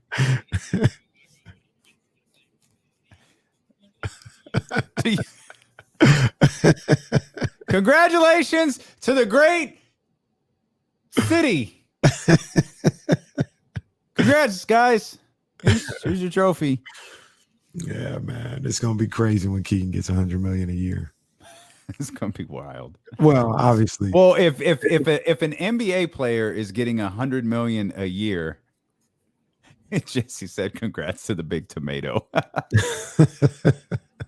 We're gonna have to hit him with, Congratulations! Yes. Oh my God! If an NBA player, if Keegan Murray, of course, is making $100 million, what are baseball players making? Oh man, they're so $100 million over 5 or 6 years. That's 6. They're going to be signing $1 billion deals. Man, absolutely. They're already at 564 or something like that. Isn't Trout the highest at like 5, 6? Maybe it's 4 something, but yeah. Jason Anderson tweeted 4 minutes ago. According to a league source, Keegan Murray is expected to play in Friday's Summer League game versus the Phoenix Suns. What? Why, Sway? Yeah, that's whatever. what Just Jason Anderson said. Just make sure. Just make sure nothing happens. Like, what are we doing this for? There's no reason. We've seen enough. Okay. Just look, whatever. Just make sure nothing happens. That's all I'm saying. That's all I'm telling you guys. Can you source. You know when the Kings will be mentioned for the first time all summer league? Kings rookie Keegan Murray injured in a meaningless freaking summer league game. Oh, they'll have no problem referencing the Sacramento Kings then. And that's right. That'll be right after Richard Jefferson's passionate plea in chastising these people for not playing in summer league. Then Malik Andrews right after that, like Kings rookie Keegan Murray injured in summer league. Well, why was he playing? You just yelled at everybody for not playing. Stan Van Gundy's going to be on the call. We know back in my day they played five games in 5 days. No, like we don't. Jordy, Monty, Nani. We don't need to do this. We do not need to do this. There's no reason for this. Please see the visceral Twitter reaction and just go, yeah, Jason, we changed our mind. What are the streets saying? Oh, why? That's the comments. Houseway. Let's see what other there's not much here. No, not a lot of traffic. Uncle Nick wants to know why. That's what he tweeted. Oh. I don't know. Jason, call your sources back and tell them don't do this. For the love of it is fine. I'm all for it. I'm all for going to get them rings. That's fine. Mm-hmm. Okay, you're not getting them now. This is. You could argue how much meaning there is to summer league basketball all you want. the second weekend of Summer League basketball is very literally the epitome of meaningless basketball. Yes. Don't do this. Don't do this. Don't do it. Reconsider. Read some literature on the subject. You're listening to KIFM West Sacramento, KRXQ HD2 Sacramento, ESPN 1320, driven by Lasher's Elk Grove Dodge. Always live on the free Odyssey app. As we just mentioned, Jason Anderson tweeting, according to a league source, Sacramento Kings rookie first-round draft pick Keegan Murray is expected to play in Friday's Las Vegas Summer League game versus the Phoenix Suns. And we can't figure out why. Today was Keegan Murray Appreciation Day, as we thought it was over. We built this entire show on it being over. I guess not. Look, man, hey, play your little heart out, man. Have a good game. Dude, he played 34 minutes last night. What are we doing? Yeah, the initial shock of it happened is like, why are we doing this? But if you're going to play. Go ahead, play. Who are they playing? Phoenix? Keegan's going to score like he's going to have that second California Classic game, and it's going to ruin the whole vibe. The vibes will be ruined. It's just going to ruin everything. The only good news is it'll happen on a Friday night, so we could come in Monday and just pretend it didn't happen. Yeah, we ain't sweating it. I was a little too deep into the bamboo bottle. I didn't see it. I don't know what you're talking about. Last time I saw Keegan Murray, he scored 29. I got a softball game on Friday night, man. I thought I wasn't going to have no game to watch. I'm making my return, by the way. Calf is good. Let's go. Oh, we're back. We're back. Calf is good. Getting out there. Rehab assignment here. This is double A softball. not in the league. This is just a double A assignment. Yeah, that's all it is. Rehab assignment. Okay. All right. We haven't really talked about it. Again, we've been focusing on the greatness of Keegan Murray, which I don't know why the Kings are hell-bent on taking away from us if this turns out to be true and Keegan Murray does, in fact, play tomorrow night. To me, Escada wasn't particularly stellar. He had one of those nights that was a little bit frustrating. He tried to make an impact late. He couldn't get anything going on at all on the offensive end. But he had a couple of blocks when it felt like the Kings were doing that thing again. Mm-hmm. I thought they were going to do it. I absolutely thought they were going to play. There was like 2 minutes left. Yeah. He had a 3 in the corner. I think that would have cut it to 2 or 1. I can't remember. I thought it was going in. I think it would have cut it to 2. And yeah, I was all for it. I was like, oh, we're doing this. Like, all right, cool. They started locking up. Yeah, Nehemias Queta had a couple blocks. Like they were cooking. But it fell apart. That was one of the downsides to last night's game, because again, I like the way that Keon Ellis played. I don't really care that the team lost. I don't care anything about a Summer League championship. Obviously, I know that these guys do, as much as we kind of turn our nose up at Summer League and understand that in the greater thing, there's no meaning to it. These guys are competitive. Like this is a tournament. You're keeping track of it. You want to win it. These guys want to win it. Well, there's no chance for them to win it, so you try to pull other things out of it. Well, you've got the performance from Keegan Murray last night, and I thought Keon Ellis played pretty solid again. You could say this about Keon Ellis. You could say this about Paolo Banchero. A number of turnovers were a little hectic for Keon yesterday. Mm-hmm. But overall, man, obviously outside of Keegan Murray, he was a player I was really impressed with during the Summer League. He can shoot the rock too, man. He can shoot the rock, and he can hit it seems as though he can hit the NBA 3 with regularity. The one thing about him is, and he's shown that he can play tough defense, spread the floor, all this other stuff. The thing that worried me about him a little bit when I started to watch him was he's a little smaller than I expected. And we always look at him as possibly being like a 3, a small forward. He might be more of a gritty shooting guard, but maybe his toughness and his physical nature may allow him to play some threes in certain situations. eventually down the road in his career. But I like him. I like the young fella. Yeah, another bright spot. Can I tell you somebody else I kind of like? Jared Roden. You brought his name up before. I kind of like his game, man.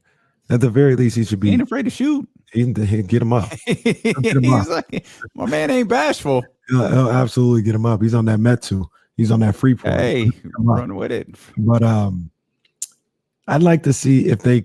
I don't know how it would work, but if they could keep him in the organization and maybe have him down in Stockton and see his game progress and grow a little bit, I'd be all for that. I like his game. I like what he could be potentially. I want to see. Are they added two ways? Yeah, two ways. Are they added two ways? How many you get? They got. I think you got Keon and Nemias, right? I think so. Yeah, because Nemi's still on I believe so. Nemi's still a two-way. Yeah, he'd to sign him, I guess he'd have to exclusively be a Stockton guy. Yeah, I like things that we saw from him. Those things get a little tricky too, right? Because if you're exclusively a Stockton guy, some of the guys will pass on that to just go overseas, right? Because they make a little more money overseas. Yeah. I mean, there's again, not things that you have to figure out today.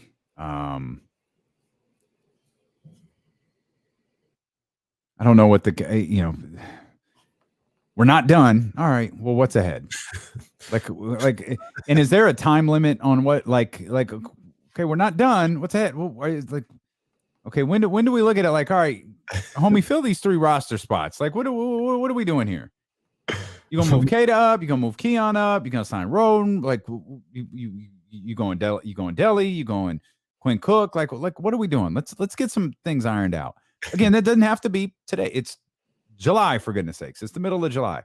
You've got time to figure this out. You've got plenty of time to figure this out. Again, until I think they know for sure they're out of anything that has to do with any of these major trades that they could play a third-party type role in, I don't think those roster spots get filled. Well, yeah, that's understandable. And they could know that now. Mm-hmm. They could know, like, it could be Utah and New York. That's it. It could be Kevin Durant situation got a little, I think, a little bit more. A Kevin Durant to Phoenix trade got significantly more sketchy today. Yes. With DeAndre Ayton and that offer sheet from Indiana and how that all transpires over the course of the next 48 hours or so, whether a sign and trade is worked out or the Suns just match it and keep it moving. Yeah. I don't know. We keep saying it, and maybe because we keep saying it, it'll be the exact opposite. But it just keeps feeling like Kevin Durant's options are dwindling. Sean Marks got that Woj alert and laughed. He's like, I'm just gonna sit here. Like maybe he's waiting for KD to chill. He's just gonna call back in a month and be like, "Hey, dog, never mind. I'm good. I'm good. Let's good. Let's work. Let's work together.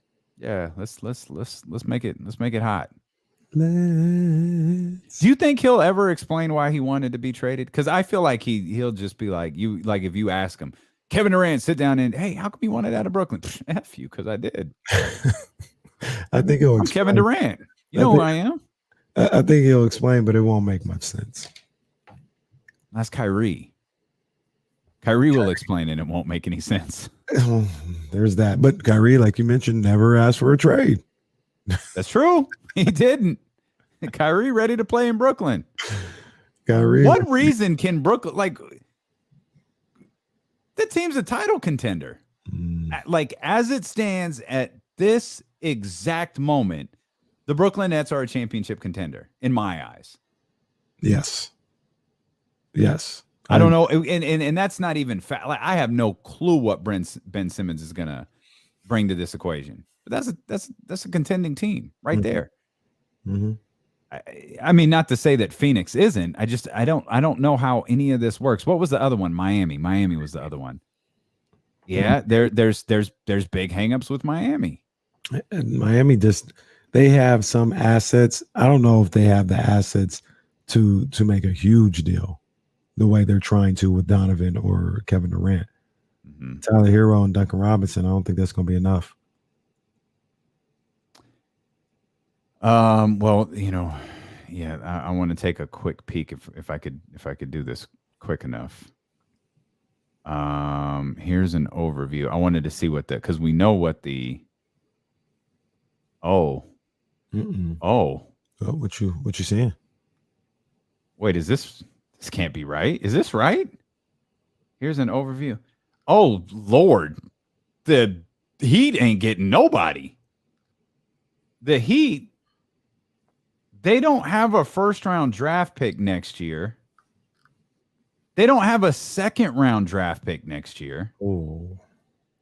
They got one first-round pick next year, one second-round pick next year, and then they have or not next year, 2024, the next year. 2025 they have one, 2026 they have one.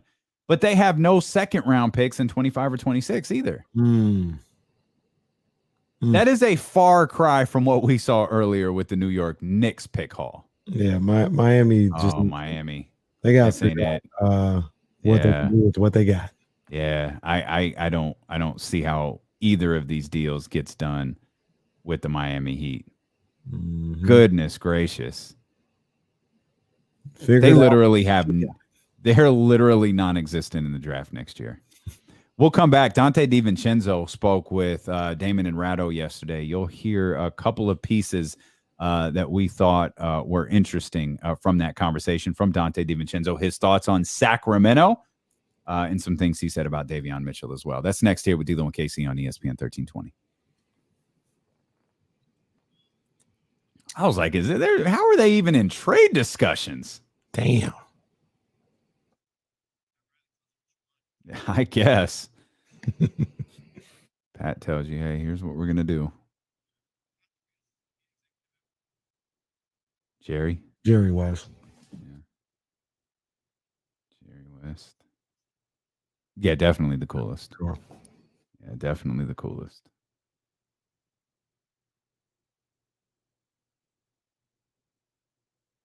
I like how on winning time, towards the end, we start seeing Pat Riley get crazy.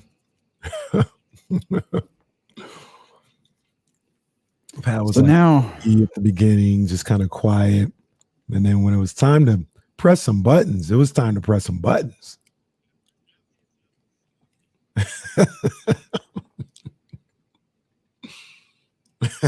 Right.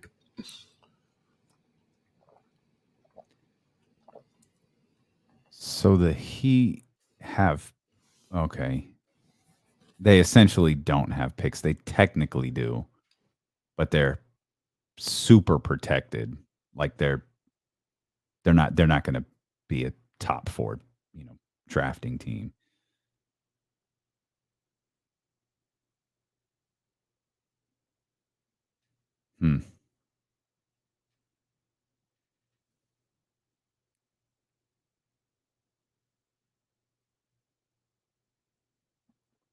The captain, is that Kareem?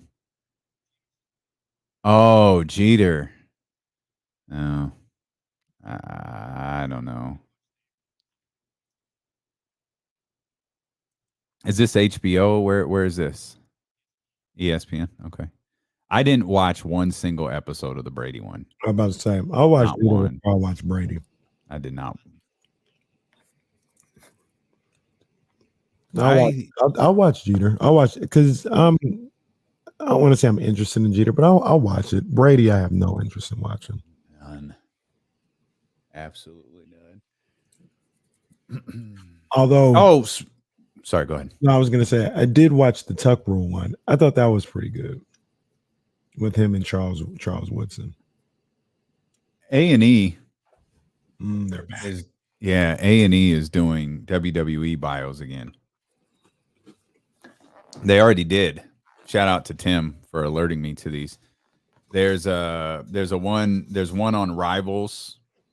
It's like it's an hour. It's 45 minutes. Brett versus Sean. It's okay. They leave a lot out. It's okay. But they did a bio like the ones they did, I think it was a year ago. Their first one was on Taker. Oh. And it was actually, I thought it was really good. I thought it was better than this bio is what I wanted that thing that the network did to be. Because they covered like his start, his run in WCW, becoming the Undertaker. Like they covered all of that. And I thought it was good. I enjoyed it. They got Goldberg this week, I think. This week or next week. I keep seeing that on Twitter. That interests me significantly less.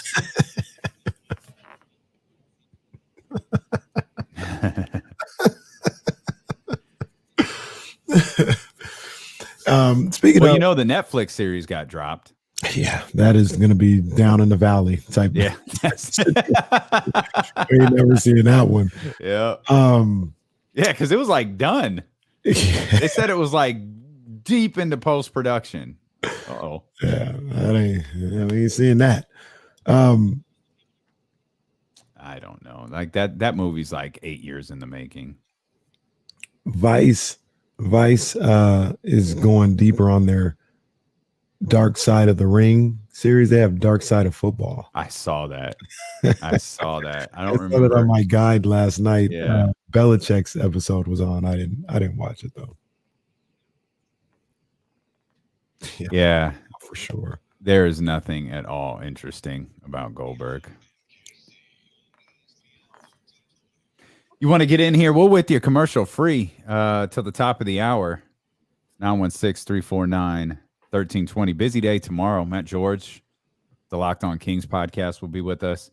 Trista Crick will be with us as she is every week. Kyle Matson will be back with us as well. And, of course, James Ham in the final hour of the show.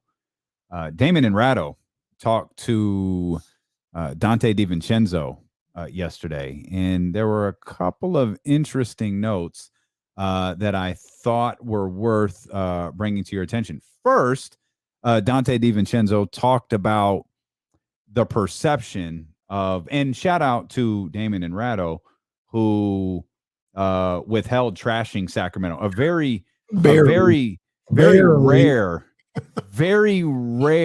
moment of control for Damon and Ratto as they held back trashing Sacramento when talking about the they still did though. They still had a couple they threw some digs in. Yeah, no, I fully expected them to go on a 10-minute rant. Damon and Ratto next after D-Lo and KC. Yeah, for now.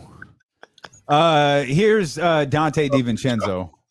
Here's Donte DiVincenzo on the perception of the Kings. Yeah, honestly, I mean, you see the jokes and everything on social media, and you see, certain guys in the league make jokes about it and stuff. And it's all fun and games. But when I got there, I was actually, to be honest, I was excited just for, just to be at a fresh start. And when I was there, it wasn't as bad as everybody says it is. I think they really were just trying to figure things out this past season, and they made a really good decision. And Coach Brown and the staff that he's brought on, top to bottom so far, has been really, really helpful over there. And like I said, it wasn't as bad when I joined, and it's only going to get better in the years to come. So it was funny. You could tell he has a tremendous amount of respect for Mike Brown. And what really just what made me laugh about that is the day of the Mike Brown press conference, someone texted me who wasn't there that Donte DiVincenzo was at the press conference. And I text 3 people who were there. No one saw him. Absolutely no one saw him. Prior to that remark right there, he's talking about being in Sacramento when Mike Brown is introduced as the head coach and him having the opportunity to talk to Mike Brown a little bit. And what Donte was really doing there was just singing the praises of Mike Brown. And obviously you heard him say, you see all of the jokes on social media. It's not what you think it is. Like, this organization it's not a clown show like it's made out to be. Like, it's an organization trying to get themselves together, but it's not a circus. And given the fact that we had heard maybe his camp and the Kings front office weren't necessarily vibing. It's nice to hear those things come from a former player. Like, yeah, it's not what you guys make it out to be. Yeah, man. I was pleasantly surprised hearing that from Donte. I didn't think he was going to trash the organization or whatever, but I mean, he was just, look, man, it's an NBA franchise or whatever. Are they on a championship level? Or are they doing things like the Milwaukee Bucks right now? No, absolutely not. But he also looked at it from the perspective, like you mentioned, of they're trying to figure some stuff out. They're in transition. They don't, at the time, they didn't have the coach that they wanted. They were figuring out which players they were keeping around. That's all it was. Other than that, it was fine. Shout out to Donte for that. Big ups to him for that. Mm-hmm. He mentioned specifically, you know, people are always quick to take shots and have their jokes and everything like that. But it's fine. It's an organization trying to find their direction. Here's more from Donte DiVincenzo about his time in Sacramento and about Davion Mitchell. I'll definitely say this. It was a difference between, you know, Milwaukee was the first team I've experienced. So that was my experience, was that sort of level, that championship level mentality every single day, top to bottom. So when I got there, you know, they were in that transition period of with, you know, Coach Alvin was in the interim position. You know, guys were just getting traded there. So, you know, we were trying to figure out a bunch of things and, you know, finish out the season strong. And I think for me, what made it the best for me is I really invested myself in the locker room, just trying to create relationships and trying to help not only myself, but, you know, Davion Mitchell is somebody I really, really poured into, just, you know, talking to him because that's all he's experienced so far. And it was actually funny when I was still right before free agency, I was out in Sacramento, right as Coach Brown had his press conference, and I was talking to Coach Brown, and we were just chopping it up, and you know, I got the vibe and everything that he's going to be an amazing fit there. He just, even in the short time that I was out there for, you know, a few days with him around, he just commands so much attention and respect from everybody that he was talking to, and I think that he's going to do nothing but great things over there. Again, that's Donte DiVincenzo, courtesy of Damon and Ratto. Mm-hmm. Good stuff there from Donte DiVincenzo. Love to hear, like, if you really bought Donte as a defender and what he brought on the defensive team, you were disappointed that he wasn't back, though. I think him not signing, I think it all, again, with the complete picture in front of us, makes more sense why the front office handled things the way that they did, and moving on to Malik Monk with probably the thought that, I mean, Malik Monk and the Kevin Huerter trade came within, you know, a day of each other. These were all things they were probably well aware of the day before when they didn't extend the qualifying offer to Donte DiVincenzo. But if you were all in on Donte and like what he brought to the team, you've got to be happy to know that he was spending some time with Davion Mitchell. And, you know, I think if you thought Donte would be the defensive anchor to this team, you can certainly think now that Davion Mitchell will be the defensive anchor to this team. It's going to be a different role, as we thought Donte was likely, if he was coming back in the position, to be the starting two guard. Mm-hmm. That's clearly not the case for Davion Mitchell. He's going to have a role. His role will pretty certainly be off the bench. But again, that doesn't mean he can't anchor the attempt to improve defense for this team. Yeah, I agree. I'd like to hear that him and Davion had such a connection. And when I heard that, I was thinking, oh man, Off Night and Off White really was like, it could have been a thing out here. They really was vibing with each other. We had the shirts, dude. The shirts were. We got to find out if the Kings owe us money for this. We had this ready. Maybe we could give. Maybe we could make them morning roast shirts. We'll give them to our guys, Bonte and Butcher Boy. Yeah, although they don't have an off night, but maybe we could set it up where, you know, they're dapping each other up. Well, we have the off white, like not the D'Lo and Casey off white exclusive. We had a Donte DiVincenzo off white design that we were just waiting until he was back. Yeah. Now I just got it. Now it's grand opening, grand closing. I don't know if there's a really big, Warriors fan or Donte DiVincenzo fan. Like we posted in the lost. The Morning Rose. Yeah. Are people over there at the Morning Rose? 95.7 the game, 6 to 10 a.m. Big ups. Yeah. But yeah, man, I like Donte. I like what I heard from Donte, and he showed love. He showed love and a level of professionalism for the organization. So, tip of the hat to him for that. Do you think anyone hearing something like that from a former player, especially one who wasn't around here very long, and there was at least reports that maybe things weren't the best with his camp in the organization? Do you think anyone who hears the way that he talked about the Kings, and he talked about Harrison Barnes, obviously talked a lot about Mike Brown and the decision to hire Mike Brown, talked about Davion Mitchell quite a bit. Do you think anyone, and this happens a lot, and this happens a lot with Kings fans. This happens like on Kings Twitter. Do you think anybody is like, hey, maybe some of the stuff we've heard isn't all true? Maybe this team has just made a series of bad decisions. Maybe they are in fact not clowns running the organization.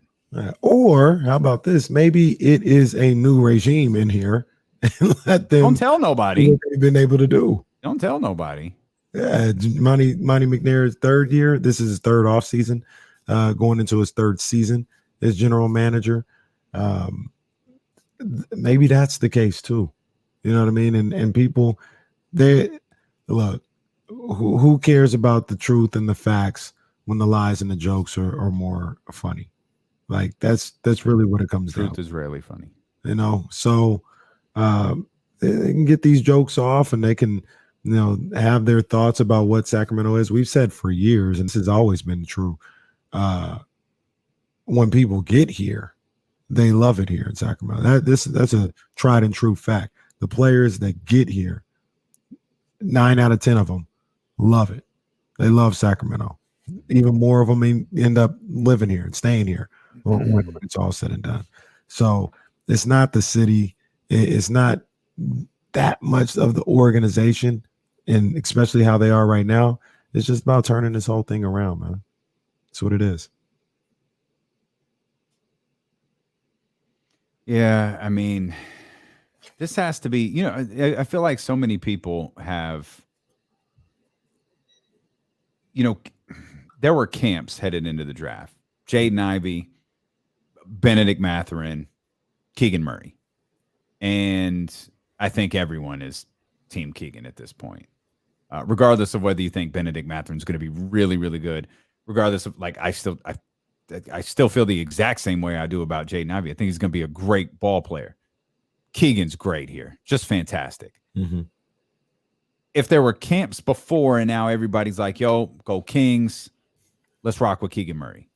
Do you think the same is true? Do you think the same has happened with Mike Brown? Because a lot of I'm not going to say a lot of people didn't like the hire. There were people wanted the Will Hardy hire or Mark Jackson or one of the other young guys who didn't get a run.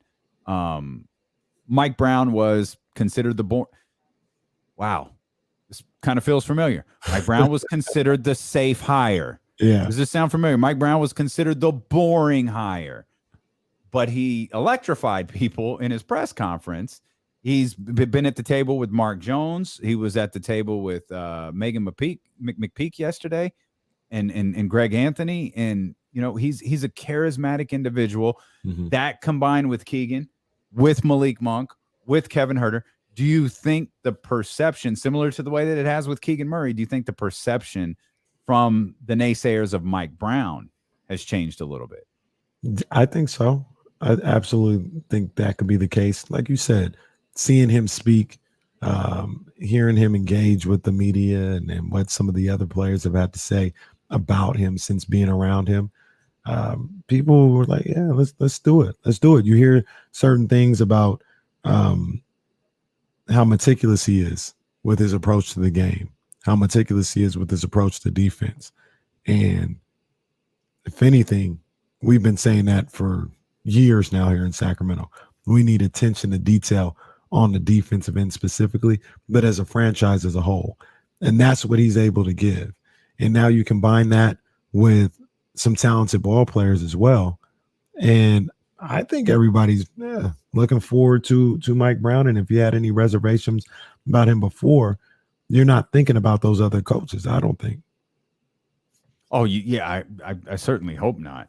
I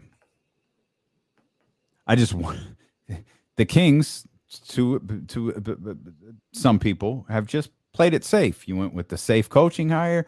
You went with the safe draft pick. Well, it feels like I feel like the Kings are having a pretty positive offseason for a variety of different reasons. I mean, you have the work that they did in free agency, getting Malik Monk and the trade for Kevin Huerter.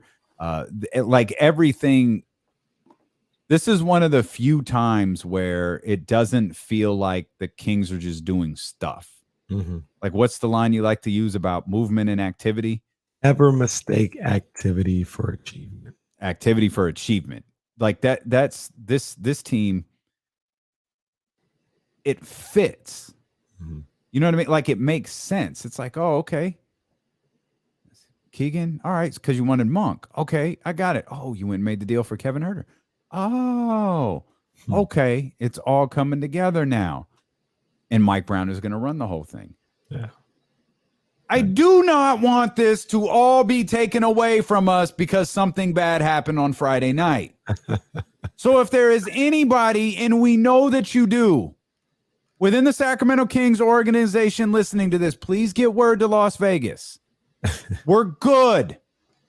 Keegan Murray does not need to play basketball tomorrow night. No, he does not. I understand Keegan Murray can get hurt walking down the strip. I understand Keegan Murray could get hurt doing bicep curls. Mm-hmm. I understand a player can get hurt at any time. But let's not increase the probability of an injury by throwing him out there in the most meaningless possible basketball game. Mr. Wilcox, if you are listening, if your children are listening, if your family and friends are listening, Mr. McNair, if you are listening, please get word to Las Vegas. Do not do this. We don't need it. We're good. We're hyped. Just shut him down. We don't need Keegan's going to go 0 for 15. Oh, crap. Like Jesse said, just kill the vibes. Don't kill all the vibe.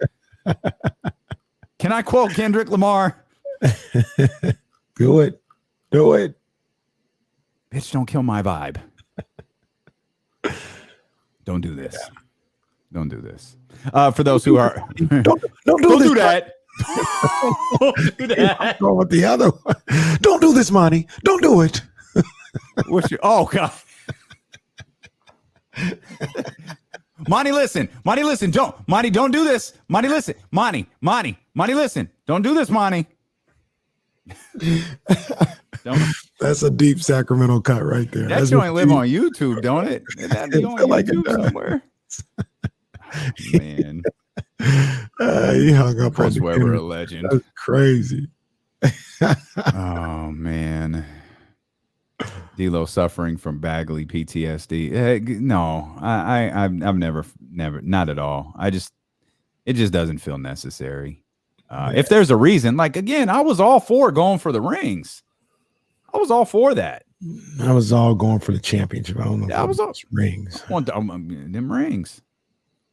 We might have gotten them for being such a great media outlet. We could have gotten Summer League rings. My man, Uncle Vivek, probably would have got it. Who covers Summer League better than we do? Nobody. Right? So, we could have had some rings, but those dreams are dead.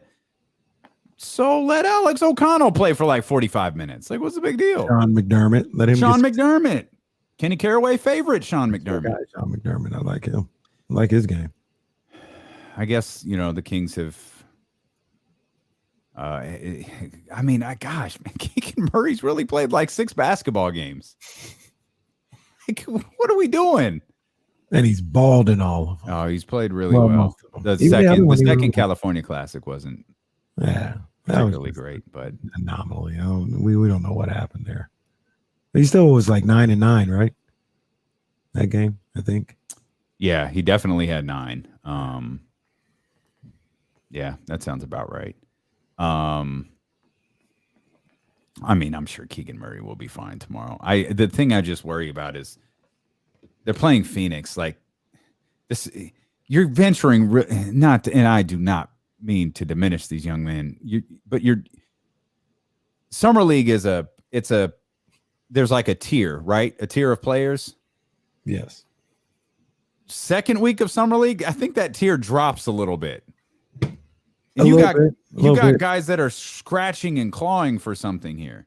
Yeah, and especially if it's not for a championship. Because remember, when it wasn't for a championship, Peyton Pritchard wasn't even there. Peyton Pritchard went back to Oregon or whatever to play in the game. That's right. He's like, oh, we playing for the chip? All right, I'll come back. Yeah. And then he got click-clacked. Click-clack. He got click-clacked. There's a reason Paolo's not playing anymore. I doubt Chet's playing. I don't know. I guess we'll find out soon. Josh Giddey's done.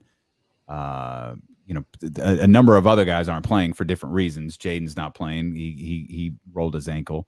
Shaden shoulder, like a partially torn labrum or something. And I think Dyson Daniels rolled an ankle like his first couple of minutes in the game. So it's one last plea. Please shut it down.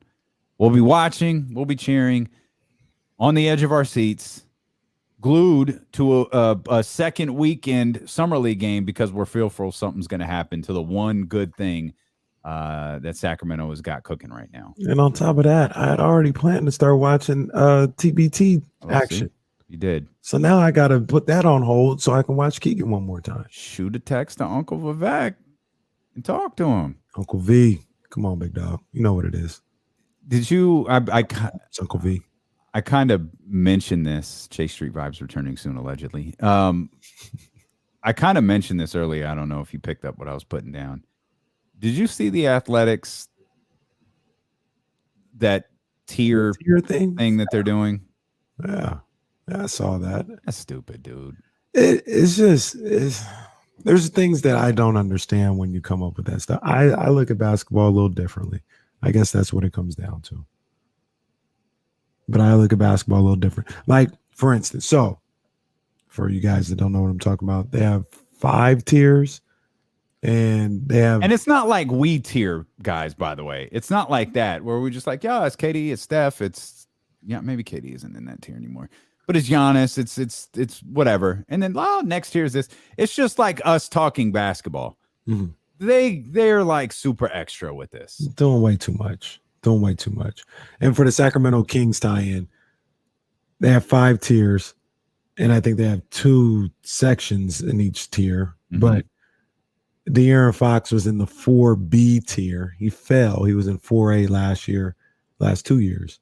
Now he's in 4B. And Domantas Sabonis is in 4A. He's been in 4A the whole time. But like I said, it's not that big of a deal. But they got Dorian Finney-Smith in the 4A tier. Dorian Finney-Smith is not as good of a ball player as Domantas Sabonis, and he's not better than De'Aaron Fox. Dorian Finney-Smith, if you ask, and here's where I talk about responsibility matters, because if you ask Dorian Finney-Smith, hey, we traded everything, we want you to lead our franchise. Well, you'd be getting Wembanyama next year. That's what would be happening if you had Dorian Finney-Smith as your guy. So how can you put him on the same level as a guy who has that level of responsibility? I don't understand it. Or above a guy that has a far greater level of responsibility than he does. I just don't understand why they do too much. Like you said, they just do too much, man. So I'll just be honest with you. I knew you had read this. You had made a note for me. I didn't. And the reason I didn't is because the push notification that they put out through their Athletic app, through their first little thing, was Alex Caruso and Russell Westbrook in the same tier. Oh, this is where you got that from. I didn't know who said it. Come on, man. I was like, I'm good. This is what we're doing. Like, we have convinced ourselves that Russell Westbrook and Alex Caruso are the same level of basketball players. Like you are attempting to get me to click on this. Y'all push this to the wrong dude. I'm not clicking on that. Yeah. And now I will ignore their list. They're extremely complicated to understand. Very complicated. Like, I don't really know what the hell they're talking about half the time. And I will say this, without understanding analytics the way guys like Will Z do or the guys like James Ham do, there isn't a metric on the planet that tells me Alex Caruso and Russell Westbrook are the same level of basketball player. No. That's one of those I'm smarter than you and here's why posts. Yeah, you're just doing too much. Another one that was on there where I like the guy. Jesse, we've been saying this together for a year and a half. Yo, Rob Williams. I like Rob Williams. Rob Williams should not be ranked in any list higher than De'Aaron Fox. Come on, man. Hey, I love Rob Williams. I'd love to have him here in Sacramento, but he's a very good role player. Why do these dudes convince themselves that De'Aaron is bad? Like, De'Aaron might not be exactly what you want him to be, but like, dude, De'Aaron is not a bad basketball player. What are we doing? Well, this metric says, and then if you carry the Y over here and put this one and he cuts quicker. Like, no, De'Aaron is a better basketball player. Facts. And Rory, stop. Rory, stop it. 30 teams would rather have Alex Caruso on their roster than Russell Westbrook. Stop it. First of all, let's just be honest with ourselves. If they both made $0, because the only reason you might even say that is because of the contracts. And they both could do it the other way. If they both made $47 million, you're telling me more people would rather have Alex Caruso than Russell Westbrook. Come on, man. Rory, Rory's this close to not meeting the intelligence standard for the chat house. Now I want everyone in the chat house to think about that sentence for a second. Rory, that's crazy. They're both making $47 million. You're telling me 30 teams go, yeah, give me Alex Caruso. Come on, man. Come on. Jason Jones would give this guy. Jason Jones would give Alex Caruso $47 million in a heartbeat. But and he would absolutely be a team that would take Alex Caruso over Russell Westbrook. His team has Russell Westbrook right now. I love this. It's all going to be better once they trade Russell Westbrook. I hate that because I'm one of the few, the proud. I really do like LeBron James. But I will have to root for their failure if they trade Russell Westbrook. Simply because not because I'm a Russell Westbrook stan, but because I just need them to see their team is trash. The way that their team is composed, it's just garbage. And if you think it's garbage because of one player, oh man. Oh. Yeah. Let me see round 2 this year. Hey, I'd love to see it. And you're 100% right with what you're saying. But me, I wouldn't need any extra motivation because I hate the Lakers and I love Sacramento. And that's all the motivation I need in the world to want to see them fail. Okay. I'm sure everybody listening to this believes you. What's up, Kenny? Okay. Lake Show. No. All right. Just out of nowhere. That drop. That piece of sound will live forever. That was Carmelo Anthony signing with the Los Angeles Lakers. Adrian Wojnarowski reports Carmelo Anthony is signing with the Los Angeles Lakers. And the response was, okay, Lake Show. It really hasn't. Come on, man. Really hasn't. With this, man. Y'all got to stop. Y'all got to stop with this. Look at no one. Look. Why is Kenny capping for? I ain't capping, man. JC is such a liar. Why do you guys think I like the Lakers? Why? I've never said a good thing about the Lakers in my life. Since when is Kenny not like the Lakers? One of my favorite. Well, I don't want to dis, but we play the hits here. Okay, Lake Show. You know what it is. I don't understand where you guys get this nonsense from. I was happy for my man Carmelo getting back in the league, teaming up with his guy Bron. That's all it was. It had nothing to do with the Lakers. I will ask. Okay, let me ask you this question: are you under a court-ordered mandate?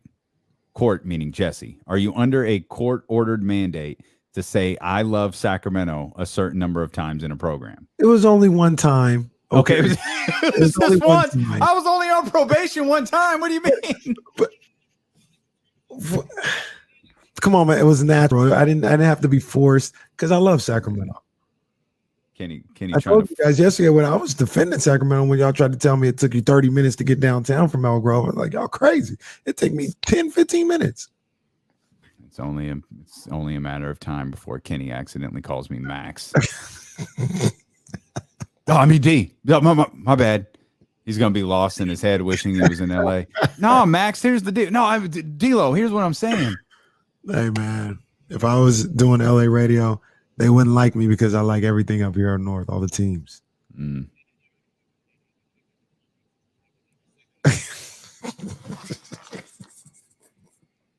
I hate the Lakers. I hate the Lakers. I hated when Bron went there because I like Bron, and I hate that he went to the Lakers. Danny in San Francisco trying to get us to create more Kings content. Why don't you just start an LA Live podcast with Jason Jones?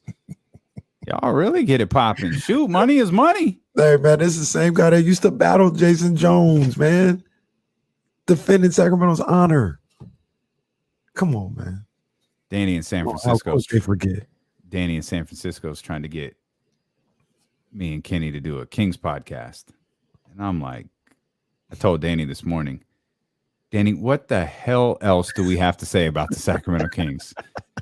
He's talking about if you guys could drop like 2 a week, like you. Oh my God! You want us to create our number 21 and 22 on the Sacramento Kings.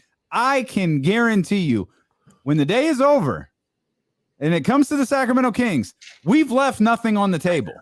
Nothing on the table. There is nothing left that needs to be said. We're going to create a Kings podcast.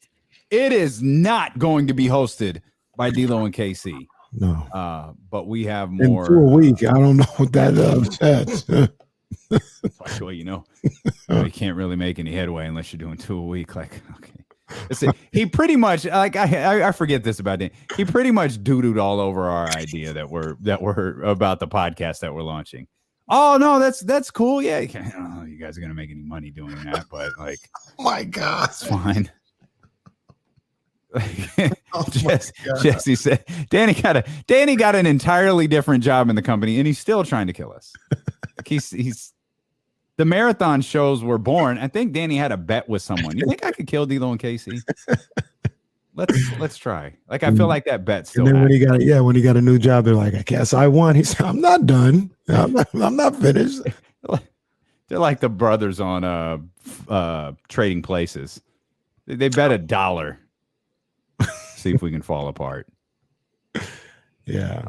It's J vibes coming back for two. That one just rocked me right there. 2 shows a week. 2. Hey, 1 ain't enough.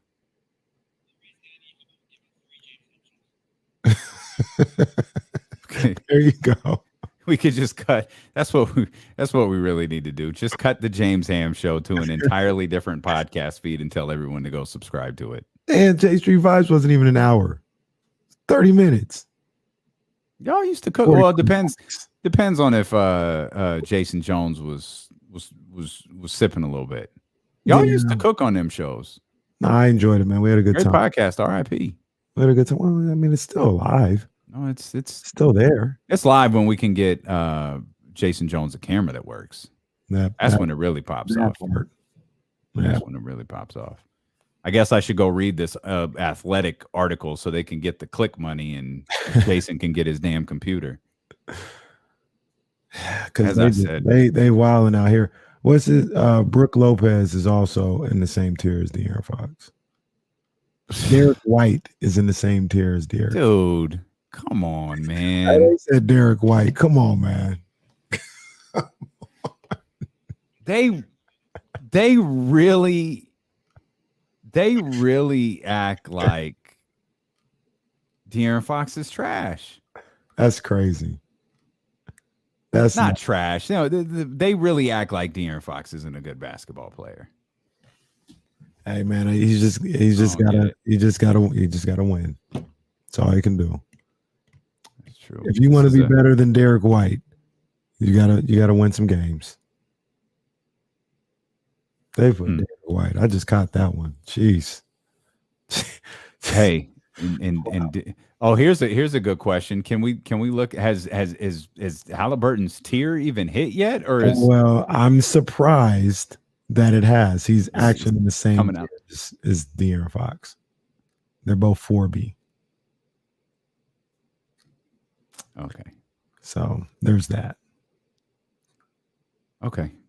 Tyrese is a fine ball player. I'm fine with that. Jalen Brunson is in 4A. So let me ask you this as we start to wind things down here a little bit. And again, busy show tomorrow with Matt George, Trista Crick, Kyle Madsen, and James Ham all scheduled to join us. Do you think is the Jalen Brunson thing going to work for New York? Was that a bit of a reach? It was a bit of a reach, but I think he'll be good.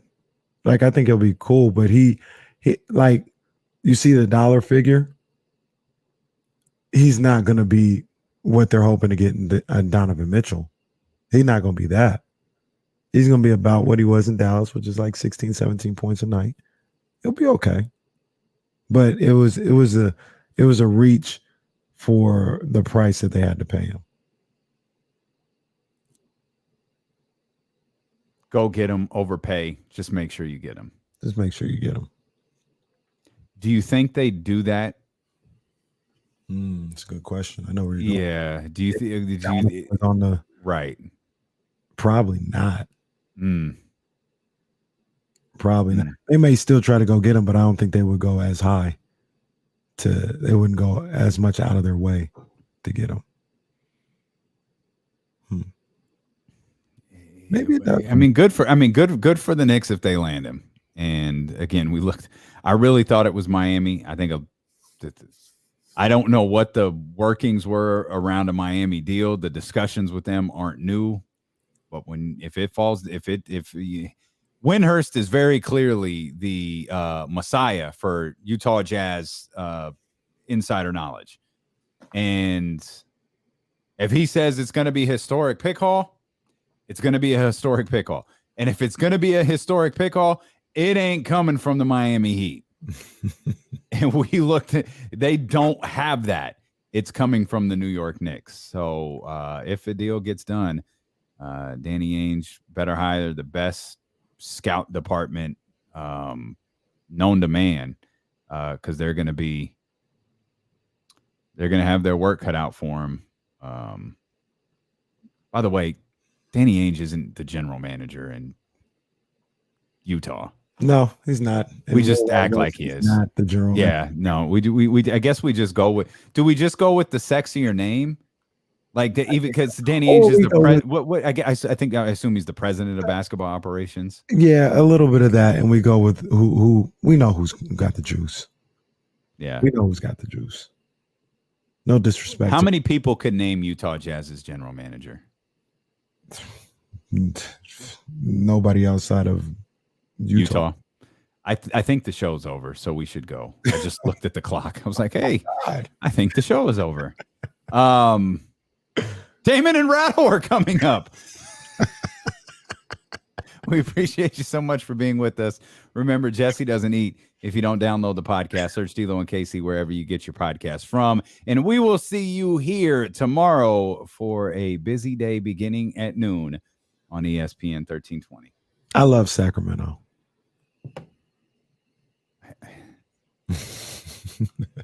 Boy, that was.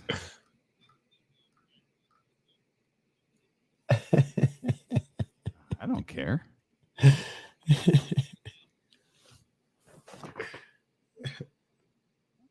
Oh, I don't think so. Yeah, I don't care. I believe this is because I can't click on it. For those who have never heard it before, I can't lie, man. Today was the I feel like Jimmy Butler right now. Yeah. Sometimes this show is easy. Sometimes this shit is work. My man. It's the GOAT. This is The Fan. Sports Radio The Fan. Their show the day after where the Kings beat boy. Yeah, I can't. I don't know that I can stand this. I'm sorry. Just let me get to the part where he's getting yelled at. Oh. So if we need to have a conversation, let's have a conversation. But for those of you out there, I was in a meeting. People are calling, texting, saying, hey, we loved you so much. It was so fun. I even missed the flight. And then I call in and do this. And this is what always happens. Well, what do you mean this is what always happens? This is what's funny. Like, just call me and say what you want to talk about. How do you people at TNT? I don't know. I don't even know what you're talking about. Well, what happened last night? First thing. Well, let me tell you. Let me tell you. You say to me. Well, wait a minute. What? This is why the relationship with us has always been that way. Now, why are you putting this on me? Well, wait a minute, Chris. Why are you putting this on me, Chris? Whoa, wait a minute now. Chris. All you have to do is say, I want to talk about what happened yesterday. Chris, I'm not the one that went on TNT and put out the wrong information. Why are you jumping on me for? I called out of my heart. Chris. I called out of the goodness of my heart. Chris. To talk to you guys about how great it was last night to put on a jersey. Chris. And that's the first time I put on a basketball jersey since I retired. Chris. And then if you wanted to talk about that, we could. Chris. Grant, I love your show, man. God bless you. Chris, please, don't hang up, Chris. Any bad information, Chris. go to Chris. Chris Webber, Chris Webber on Twitter. Chris, don't hang up. Radio show on the Fox. Chris, don't hang up. 2 to 4 on Tuesdays and Thursdays. Chris, do not hang up. Get the information Chris, right. do not hang up. Chris. If I did anything wrong to the fans of Sacramento, Chris. I apologize. You know I love you. But I'm not going to give this guy a chance on this show to make you do that. I'll give you the forum to talk to me. I apologize if I did anything wrong in Sacramento. Well, there you go. I can confirm, by the way, Chris does, in fact, not love his show. And he never has. I can also confirm when Doug was there, they were at one of them golf tournaments, probably the one in Tahoe. Uh-huh. Doug was like, hey, you come do the show? And he said, yep. If he leaves, he got up, left, and Doug and Chris did the show. Or did a segment or two. Oh, don't do man. Don't hang up. And you wonder why them dudes feel the way that they do about that guy, man. Oh man, that was epic.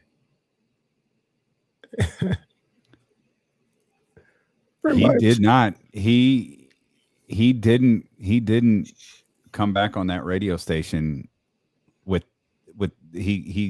with the exception of that one time in person with Doug alone, and then he never did it again until after he was gone. Mm. And then when they had to counter program our stuff with their Hall of Fame thing, that's when they got Chris on for that lengthy interview. Oh, they were furious. They were absolutely furious. Absolutely furious. Somebody will see something real quick. I missed it. I don't know what it was.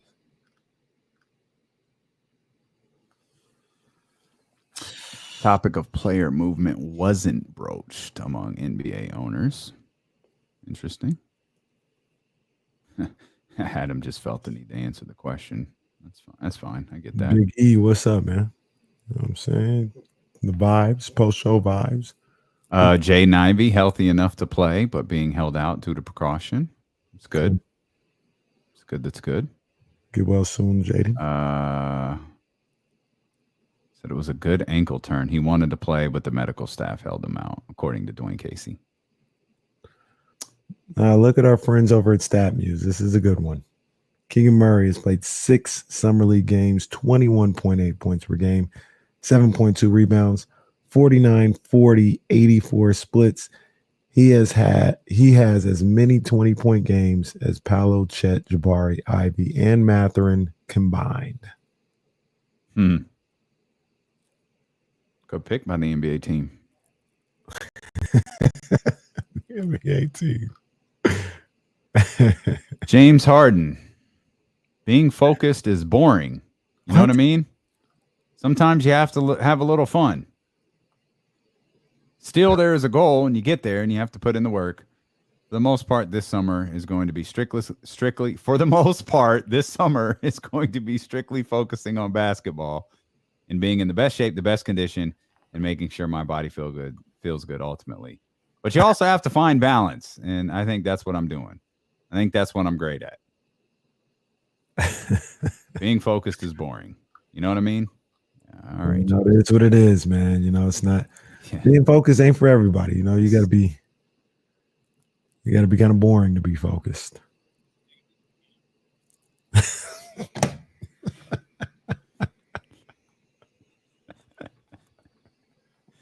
Oh, man. Oh, for real? Oh, wow.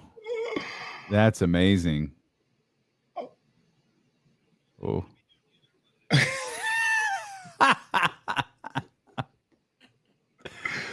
Are you real? Man. Hey. It ain't for everybody, man. It ain't for everybody, man. Yeah. Some people can't do it. Taking a vacation. I'm going to Vacaville for a week. The mystery spot. Who's been to the mystery spot? That place is crazy. Nah, that place is nuts.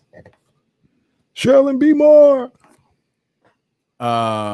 We really appreciate you guys. I know we say this all the time, but there are people who want to convince you like, oh, nobody's listening, nobody's watching, nobody's doing anything. It's the middle of the summer. Y'all have proven that is big time cap. And we appreciate that. We're gonna be here. We ain't going nowhere. Kenny's gonna be off next week, but I'm here. James will be here.